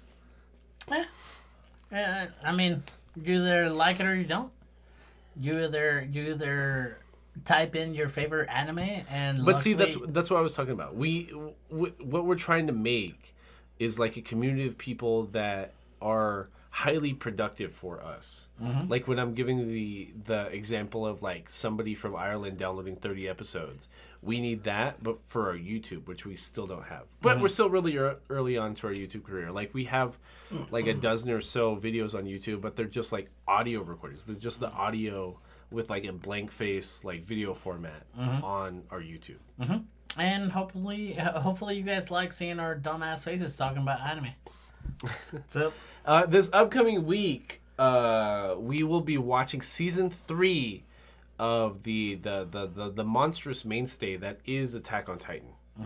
Roby, you said you haven't gotten into Attack. I have not gone to Attack on Titan. That is one of my next endeavors to get into. So I guess I have homework after leaving today. You do. Attack on You Titan do. and Hunter x Hunter. Yes. Ironically, season 3 for both. Yeah, up to season 3 for both. The thing about Attack on Titan is Miss Villanesos, Mr. Aldo Mendes' boo, got a new job recently, so she may or may not have the time to watch said episodes for Attack on Titan, which is perfectly fine. That's understandable. But at a minimum, it will be me, Aldo Mendez, and my girl, Karen Dietz. For said episode, we will be recording next Monday, which means that the episode will be uploaded 1 day late. Don't flame us. It's okay. It's Karen's only day off. Don't get mad. It'll be there eventually. And I'm excited for season 3 of Attack on Titan because I'm completely caught up on Attack on Titan, the final season, and like there's so many visuals that even seem like passing visuals in season 3 of Attack on Titan that are like they matter. Every piece of visual that you see in the entirety of Attack on Titan season 3 matters at a certain point. It's such an epic. It is Such an epic. It really is. This is gonna be one of like Attack on Titan's gonna be one of the things that are talked about like for like 10, 20 years. Really? Yeah, it's insane. It's weird watching it in real time because I feel like all the cultural mainstays or the classics that I grew up with, which are now classics, I didn't realize it at the time because I was like a child, right? Like YuYu Hakusho, Dragon Ball Z, Pokemon, even stuff like that. Like Attack on Titan has been on the entire time I've been an adult, and from the very beginning, you knew that this was something. Mm-hmm. And I believe it's like the closest thing we're gonna get to something as epic as Berserk. Yeah. And Attack on Titan's finished. Mm-hmm. So in and of itself already kind of beats Berserk. No, of course. Yeah. But like Berserk being like an outrageous fucking epic that nobody's gonna have the balls to even animate in modern time. Like this is something that goes so dark so quick. Yeah. It has this cool dynamic where it flips several times who the villains and who the antagonists are. Mm-hmm. But with that being said, I think we had a couple other things that we wanted to talk about. We never officially had our discussion on Peacemaker, the HBO Max DC original starring John Cena. Mm-hmm. I think I said we mentioned during the Nerd Down for the Miss Kobayashi Season 2 Nerd Down that we were going to talk about Peacemaker. This is it. Mm-hmm. Aldo, what is Peacemaker? Please describe it to me. It is probably the best work to come out of DC, as far as I mean, outside the Joker movie, you know, because the Joker movie wasn't so really... even the most recent Batman. Oh no! The most recent Batman's the best work. I saw Batman yesterday. Okay. You know, that movie. It's because, dude, I'm such a Batman simp. So when I tell you that this movie is amazing, I feel like in some way, especially you, Drew, sometimes I feel like you're too critical of... You are critical of anime, but something that is not anime, you are very, very critical. I think you're not critical enough sometimes. I was thinking about this the other day. No homo, I was thinking about you the other day. Oh, but I think you give things with a background in American animated novels, American light novels, American comic books, if you will. Mm-hmm. I think you give them too much benefit of the doubt because of the broader implications for you loving the medium and the characters and the storylines that come from comic books, right? And I was thinking about that because I was thinking about our Eternals talk during this week, but that shit's ass. That movie is dog shit. It is, but like, hot is Makar? But like, I got Aldo to admit it, dog shit. But even he's like, but what about the broader implications? What about what it means for the MCU? What about this character being introduced? What it means this character's introduced, which means this other character's introduced, which means this other character's introduced, which means this villain's introduced, which means this broader storyline's introduced. I get all that. I understand that completely. Do not get me wrong. But like a dog shit movie is a dog shit movie is a dog shit movie. But then again, you think the second Ant-Man was good. I don't think the second Ant-Man was good. What's wrong with it? What's wrong with it? It's just a flushed out story of what we know. It's a cash grab. It's Men in Black 2. Honestly, but like what it mean, I feel like I'm defending the opposite side of the spectrum. But like what it means for like the quantum realm, what it means for like space and time travel, there would be no Avengers Endgame without the second Ant-Man. But then you could say the same thing with for Eternal. exactly that there is We have yet to see any like flesh out from the Eternals narrative. but there's no Galactus without Eternals. Yes. Okay. But so like okay. I understand that. But there was nothing like canonically, nothing technically wrong with Ant-Man 2. But there's canonically nothing wrong with Eternals either. Yes, there is. Yes, there is. There are storyboarding issues. There are acting problems. There's a lot wrong with Eternals. There is, but the end result is you get Blade and Galactus. Boo. But Blade- we Blade- would have had wait, Blade and Galactus either way. Not necessarily, dude. Blade set off the MCU back in '99 or whenever it came out. Like, Blade was the reason we have the MCU now. Almost, yes. It was one of the first. I hate this because you guys are right. Like I hate this because you guys are right. But like I get that.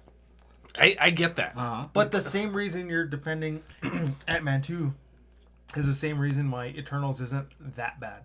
Yes. So here is my defense, but with a work that's not MCU or a film. So last week, me and Aldo were talking about during the Nerd Down how he has really broad misconceptions of what Euphoria is, and like I know Aldo as a person, and I know Aldo will like Euphoria because Euphoria has like the best cinematography of any show produced in the past 4 or 5 years. It's not the most original concept, but like the character writing and the acting is the best since maybe Breaking Bad ended, right? So when I'm talking to Aldo about Euphoria, I'm like, the technical aspects are all there. You're gonna love it, I promise. Eternals is the opposite. There's no actual technical like backdrop there. Like the writing's dog shit. It wants to ride the coattails on how good the broader implications of the story are, which I don't think makes a good movie. Like the promise of a future good movie, I don't think is a good movie. But if you want to break it down further than that, how many genuinely, and I'm not talking about the implications, just genuinely good Marvel movies are there? Exactly. Logan? Shows? No, movies? movies. Just in general. Not, and I'm not saying like, okay, Iron Man alluded to the Avengers, whatever. So Captain America and the Winter Soldier it's a noir James Bond Captain America film. That's like right up my alley. I think that film as a standalone is excellent. It captures a lot of story writing. It the does. Winter Soldier. But no, to your point, he's saying that why would you expect so much from Eternals? Because it told me it was going to be good. No, but like in the context of expanding the MCU, probably back then when the first phase was coming out. Okay, but then doesn't Captain Marvel do that? Captain Marvel was the implications for Captain Marvel are almost as broad as Eternals, but it gets a lot more flack for being a bad movie. But I can. Why is that? I believe because Captain Marvel was. It doesn't have as much risk as what the story of the Eternals has to imply. Eternals is all Deus Ex Machina writing. It's all given what the narrative wants it to be. Characters flip allegiances based on what the narrative needs in the moment, which is not good writing. Could you compare Eternals to Loki? The show, I love Loki, the show. But you can't compare the two because Loki was diving in depth to everything Loki was, and it was good. It gave you character development. It gave you consistent writing. You think Eternals gave character development? No. What I'm trying to make, the point I'm trying to make is that as good as that was, it didn't contribute. It didn't contribute to the MCU. Sort of. I mean, with it Kang the did Conqueror, just a little but bit. a smidgen. As far as like Eternals is setting up bigger movie implications, whereas you get like, fucking with Loki, you have really big implications. The story was good, the visuals were good, the writing was good, everything was good about Loki. Yeah. Same thing with Logan. Logan didn't have anything contribute to the MCU other than it was an amazing movie on its own. Logan was also a genre piece. That's different. But they chose to go that way. That's not a bad thing. I'm not saying that's a Right. bad thing. Eternals is like almost like an anti-genre piece. It's almost hilarious how full of itself MCU tropes are that it Right. feels like this movie can coast on MCU tropes. But it did. It wasn't good. It wasn't. It wasn't. It lost great, money. Like it lost what they thought it was gonna make. But it's still going to contribute to what the MCU is going to be. Phase 4 or 5, whatever the fuck it is now. Right. I guess the whole point I'm trying to get at is Eternals wasn't good. And I wouldn't go out of my way to be like, that was a really good movie. Logan was a fantastic movie. Logan had great everything about it. There's nothing wrong with Logan. No, not really. Eternals for me, it's like Was it what- entertaining? It was like Wanda. I got bored.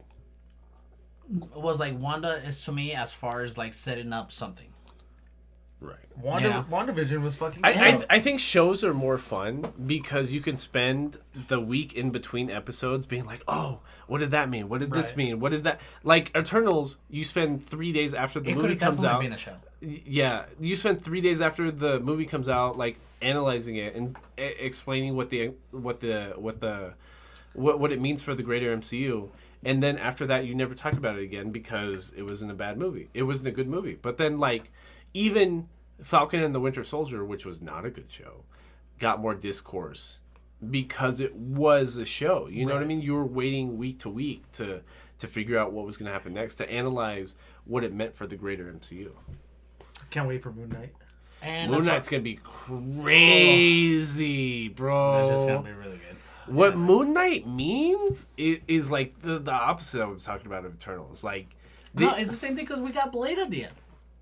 They got played. Moon Knight's Like gonna be crazy. Moon Knight is the birth of what the end of Eternals was. Like they're gonna start talking about dark shit. They're gonna start talking about like But that's like calling Wonder Woman too good. Wonder Woman was not good. the It was not. 2 last movies were not good.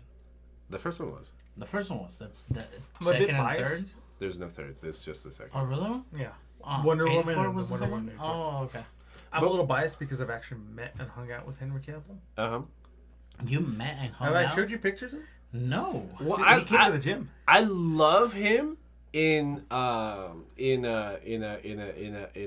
of Steel.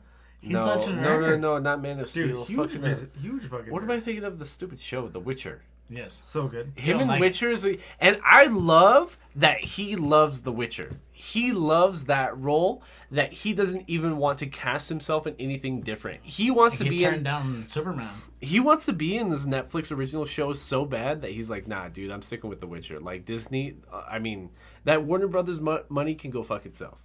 Like, I'm over that Superman shit. I'm the fucking Witcher. That's tight. So That's tight. He came to the look gym. at Did you. we hung out for like 3 days? No way. He's tall. That is dope. That's funny. That is dope, Yeah. man. By osmosis, we know. What's his name? What's this fool's name? Henry Cavill? Yeah, well, by osmosis, we know Henry Cavill. So yeah, listen to our podcast. It's cool. He came down and he freaking brought his Akitas with him with like his like Cicadas? Akitas Oh. and like his like movie crew took care of him and he like came to the gym. We worked out. We got And lunch. what was he here for? His trainer at the time was a good friend of mine, and they were shooting Man of Steel in Deming, and they just wanted to keep training, so they asked if they can come down. I was like, his trainer asked if he can come down. I was like, yeah, for sure. Didn't think he would bring a movie star, and so he brought him down, and I was like, oh shit, what's up? So we worked out for like an hour and a half, like for a couple days, and then we'd go get like we ate at D-Locks. We ate at a couple local places. and D-Locks is good, too. It was just cool. Like it was a cool place. But back to my point of like being a sim for Batman. It is a very good movie. Is that what we were talking about? Yes, it is a very good movie. You say that I'm very apologetic for American literature such as comics. Hey, don't simplify what I generalize about you correctly. Don't do that. But I do romanticize the stories. Yeah. And I do really like Batman, and I grew up with the Batman animated series. My most watched film in theaters is The Dark Knight. Like, don't get me wrong. I like Batman, especially film Batman. And, like, I was telling you... See, I like animated Batman. I was telling you last night, like, my most watched DC series is the Christopher Nolan? No, DC series is the one with Asian Batman. Future Ninja? Batman. Oh, Batman Beyond. Batman Beyond. Oh, such a good series. Half Japanese Batman. Terry. Yeah, Terry McGinnis, half Japanese So Batman. good. Like that's like my most watched DC series ever. I love Batman Beyond. Don't get me wrong.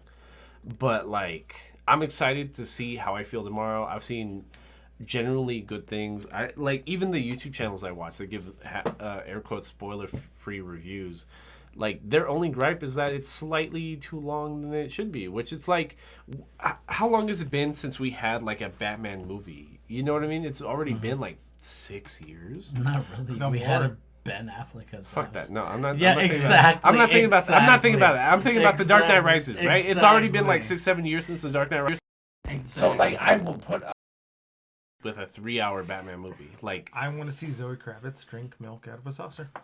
hey, it's on her Instagram. That doesn't happen The video's in still the on movie. her Instagram. You can watch that shit right now, bro. That doesn't happen that way. Just say because it's on her Instagram. But like her character Yeah, acting, that doesn't happen that way. it is. Let me have this. It's hilarious. But and honestly, like I'm glad somebody like Somebody like Aldo. no, somebody like Oh. what's his face, the actor for Batman, Robert Robert Pattinson. Robert Pattinson gets to finally tell people to shut the fuck up about his roles in the Twilight series. Because he was always a good actor, right? Like, even when he was cast in the Harry Potter series, that was almost, like, too little for him. Like, that character, that role was almost too small for him because he was always seemed to be better than that. And, like, everything he's put out since, like, even his baby mother, like, is the video girl. Like, he's the guy, you know what I mean? Like I could see it's different how like movie celebrities are treated now. You know what I mean? Like it's almost like somebody that was popular amongst teenagers, especially teenage girls, cannot be popular now, but even like 10-20 years ago with what's his face that plays the penguin? Colin Farrell. Colin Farrell, the movies he was making in the late 90s and the early 2000s were exclusively made for like dumbass teenagers and were like popcorn flicks, right? But like, and he was super, super popular as a celebrity at the time. Robert Pattinson does the same thing 10 years later, 10, 15 years later, and is treated like exactly the opposite. And it's funny how they now have like opposing trajectories where it's like one is having to go into more gritty roles and the other one is also going to gritty roles, but because he was popular at the time, because he was popular to that demographic, but like Robert Pattinson is he's one of the most iconic characters ever now, thanks to Batman.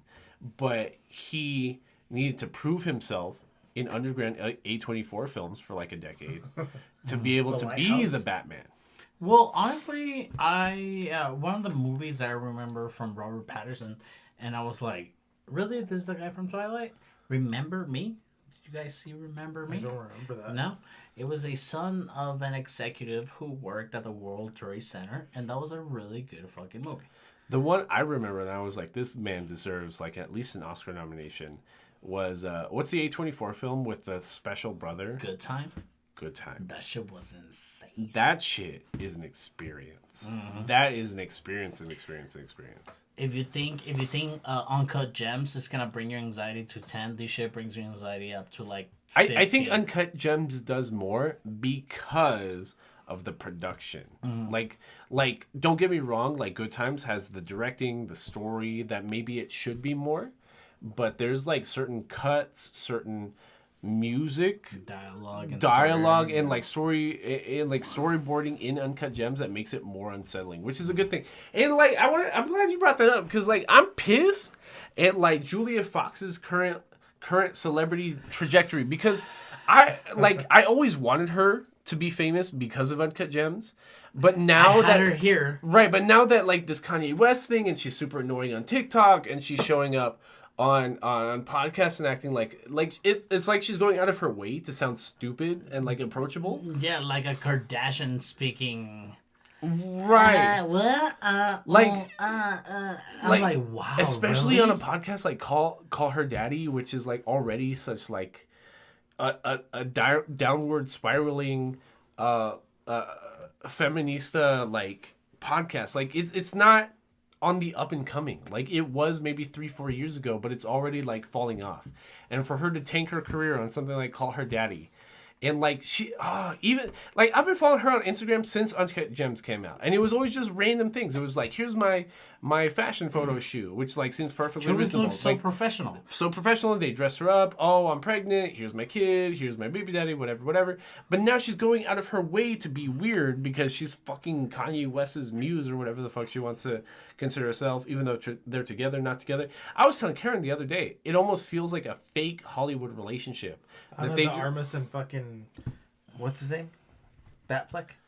Ben Affleck. Yeah. Ben Affleck. Yeah, like Ana de Armas dated him as like exposure. He was going out with Ana de Armas? Yeah. Oh, really? That was like a big thing. Like it was Ana de just Armas is a legit. Who? exposure thing. The baby girl from the latest Bond movie. Oh, I Blue Dress. Knives Out. don't remember. Knives Out. The housekeeper for Knives Out. The I do not remember. You No. keep describing it. I do Blade not Runner remember. 20. Blade Runner 2042. Do not remember. Anyway, so that was a fake relationship. Is that what you're saying? Well, I don't know. Yeah. But it sucks because I even like tweeted a while ago. I was like, okay. man, like what's this the Italian girl's name? The girl that you were talking about, Julia Fox. Oh, okay. Julia Fox, like I was like, man, she would do like such a good Bond girl too. Yeah. And then like now I'm like, oh man, Shut like, the fuck up. shut the fuck up. Like I don't want to see you any more of you. No. It's Wow. and it's upsetting because it's clear that it was like a publicity stunt, like even just like appearing in public with the guy, and now she's just like ruined who I thought she was. And I don't even know anymore. But Do you have any more movie recommendations? me and Karen tried watching Macbeth the other day. Karen made me turn it off because she could not sit through the most recent With iteration. Eric Bana or It's what's his name? From Training Day. Yeah, Denzel Washington is Macbeth. It's an A24 production, and it's all in black and white. So it's totally like a Shakespearean, like you have to be about it kind of film. A theater gig. Yeah. Which I'm about, but like Karen made me turn it off at a certain point, which I was kind of upset about. And we watched Encanto, and like, don't get me wrong, like when has Disney ever missed like wholly besides like Cars 2? I guess Cars 3 and Cars 4. 3. Yeah, Cars 3. like even Cars 2 wasn't a miss, and that was the last time they missed. You know what I mean? Like even the one about the little boy love Italians from last year wasn't that bad. Yes, I know which one. Bruno. Yeah? No, not Bruno. Bruno's the name of a character in Encanto. Yeah. Something like that. Yeah. Yeah, even that one wasn't that bad. But Encanto is like a lot of the same things. Like it makes you want to call your grandma and be like, I'm sorry I misjudged you. Why are you such a bitch, grandma? No, thank you for your sacrifice. I love you so much, grandma. But it's perfectly good film. It's almost funny that it's not more talked about because it was not a theater only release, because Disney is still worried about losing money from theater only releases because of the fallout of COVID. So it's weird to think about. Like a lot of the headlines coming out of the Batman have been like how good the sales have been. Even like this is maybe the first like good blockbuster film to come out after like state leadership in most of the country is trying to like revoke like COVID restrictions, right? and it sounds like the Batman's actually going to benefit from that. It's really good. I think it's really good. But if I have any movie recommendations, have you ever seen Tinker Tailor Soldier Spy? Never. I've heard it's amazing. With Gary Oldman, it's really good. What year? It's like 14 maybe. Yeah, 15? 14, 15 around there. Yeah. Gary Oldman, American spies, Russian spies, Like mid Cold War of the shit. Cold War shit. It's really good. I feel like I'm living in the Cold War right now. With Benedict Cumberbatch. Really? Doctor Strange? Benadryl Cumberbatch. That movie, I think, is gonna have a lot of. I'm scared for Doctor Strange. Like, if I'm being completely You're honest, just gonna go insane. no, not for that. I'm worried it's gonna suck. Like, really, really, really watching the trailers and like watching people try to break down the trailers and try to talk about broader implications for the MCU. It almost feels like too much for them to like fulfill on. Like, it feels like there's gonna be a lot of things that are left out, or they're gonna fuck up on the explanations for a lot of the things they're trying to explain in this movie. It is backed by Disney money. I So- feel like Disney. But like, how many times has Disney fucked up? We just talked about Yeah, Eternals. we're just Once, talking about it. Yeah, like, maybe? but I feel like something like this, and again, back to the Eternals fucking argument, this is something that we're not gonna care about, like, in the next 4 years. This is, again, phase 1 of the original MCU. But this is supposed to be a turning point. If this is like a comparison to Phase 1, this is supposed to be like kind of like the first Avengers movie. Like, this is supposed to be the end of Phase 1 into Phase 2 kind of movie. Uh-huh. That's supposed to explain everything that we've been led up to in Phase 1. So if this doesn't work out, they've already fucked up. And I remember when the first Avengers came out, I fucking hated it. The second What? one. The first one I hated The it. first Age of one. The Ultron first sucked. one I hated. Age of Ultron sucked. I hated the first one because it felt so corny. It felt so like, hey, isn't that crazy that all these characters are on screen for the first time together? But but when you were watching it, that was the first time this shit was happening. I hated it. It felt so pandered. Like, it felt so cheap and pandered that I was like, no. And no, then not again, I about feel it. like this is where I simp over comic book stories. Because you're a comic book apologist. Yeah. Like, yeah. Yeah, absolutely. I've never heard you talk bad about a movie based on a comic book. Ever. And we talk about every movie based on a comic book. Yeah. I didn't like Ant-Man 2. Fantastic Four back in the day were bad. Maybe the last 3 X-Men movies were bad. You know, The first one was good. first one was good. Yeah. Of the reboot trilogy, the first one was good. First Class. Yeah. Yeah, First Class That was one's alright. good. That one's really good. Whatever. Anyways, Movie suggestion. If I can, Peacemaker. Oh, I'm add sorry. Go ahead. if you guys haven't seen, not comic book related, Whiplash. yeah, my bitch, fa- we've seen Whiplash. Oh. Shut the fuck That up. is one of my favorite Obviously, fucking we've seen Whiplash. Are you serious? That's Jaden? my favorite movie of all time. Good for you. I Good probably- for you, Roby. Whiplash is a deserved film for favorite movie. J.K. Simmons and that ass. Who directed that? Oh fuck! I'll look it up Like, right now. Whiplash is. I watch that shit like every other. Because 2 months. isn't the white boy the MC, the main character? Isn't he like kind of important too? Well, He's kind of a big name, isn't he? Not No. really. He started No? being a big name, but until he fucked up with the Fantastic Four, it just started going. It just started going bad. It's Miles Teller. Miles Teller. I have no idea. Who Miles that is? Teller and J.J. Simmons. It is a great God, music I piece. So Wow. J.J. Simmons helped co-direct? No. Oh, okay. Did he? I don't know. That's what I was saying. You brought up their names together. No, the director is. Oh, Damien Miles Teller is Chazelle. the actor. Okay. Yeah. Okay, yeah. Whiplash is hella tight. I don't know how anyone hasn't seen Whiplash. So 'Cause Damien directed La La Land, Whiplash, I do like La La Land. 10 Cloverfield Lane, and First Man. I don't know who that- Speaking of Cloverfield Lane, didn't what's his face, the guy that made Batman, direct that? No. Yeah. The most recent. Oh, yeah. Yeah, the most recent Cloverfield. Yes, What's his yes, name? yes. God damn it.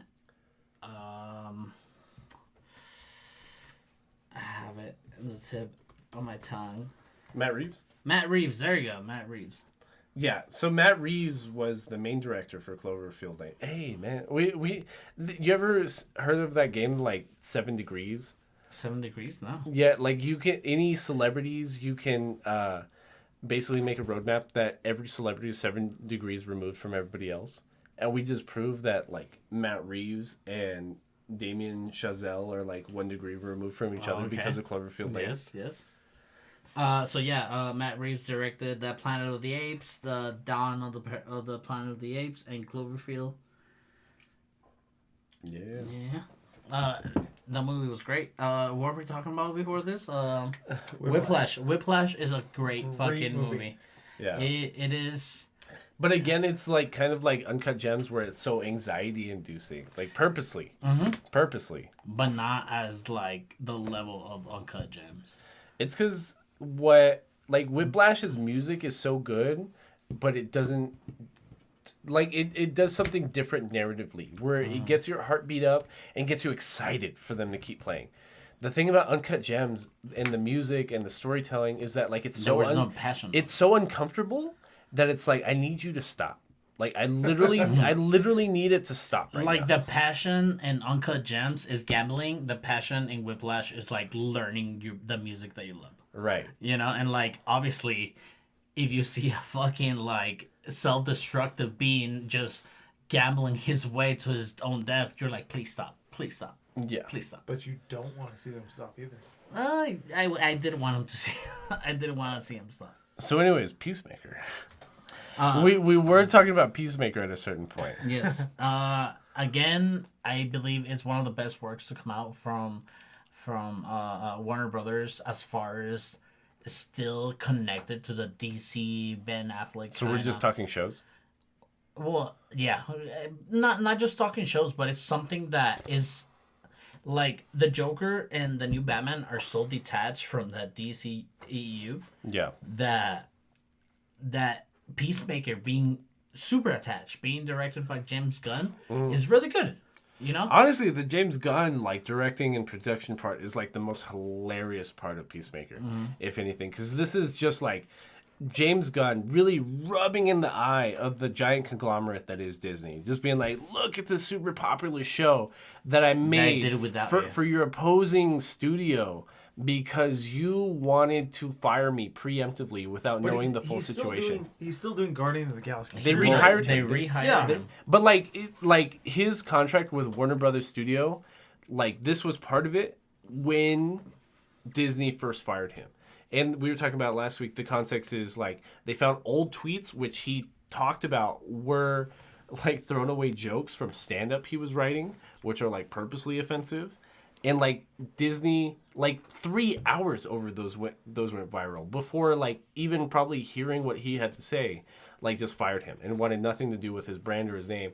And like everything James Gunn did for Warner Brothers immediately afterwards was so good that they like hired him back. But he had to fill his contractual obligations to Warner Brothers, and the end of that is Peacemaker. And like Peacemaker being the best mature comic book focused show. It's like a DC Deadpool. Yeah. But like it's an adult focused show, not like Loki or WandaVision.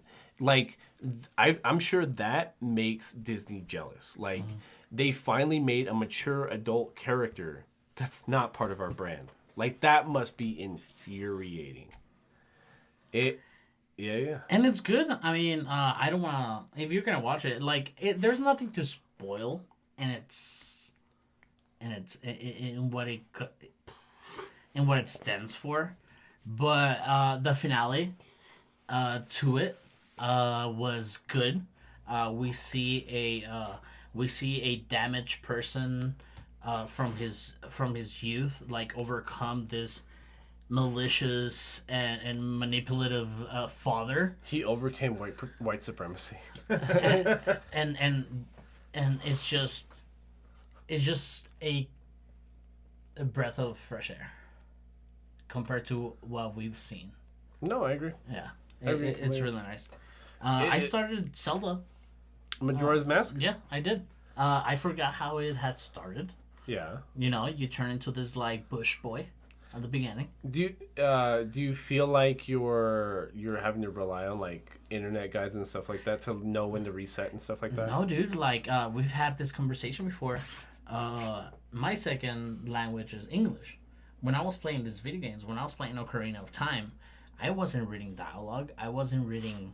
Just guessing. You know, like I wasn't like I didn't know what to do. So all I could do was explore and like talk my way through shit without not knowing what that was. So now that I play video games that I'm revisiting, thank you to Nintendo 64 online community that they're like bringing out like these games, is that now I can read. I can follow the story of how they're putting it to me. So no, I don't rely on walkthroughs.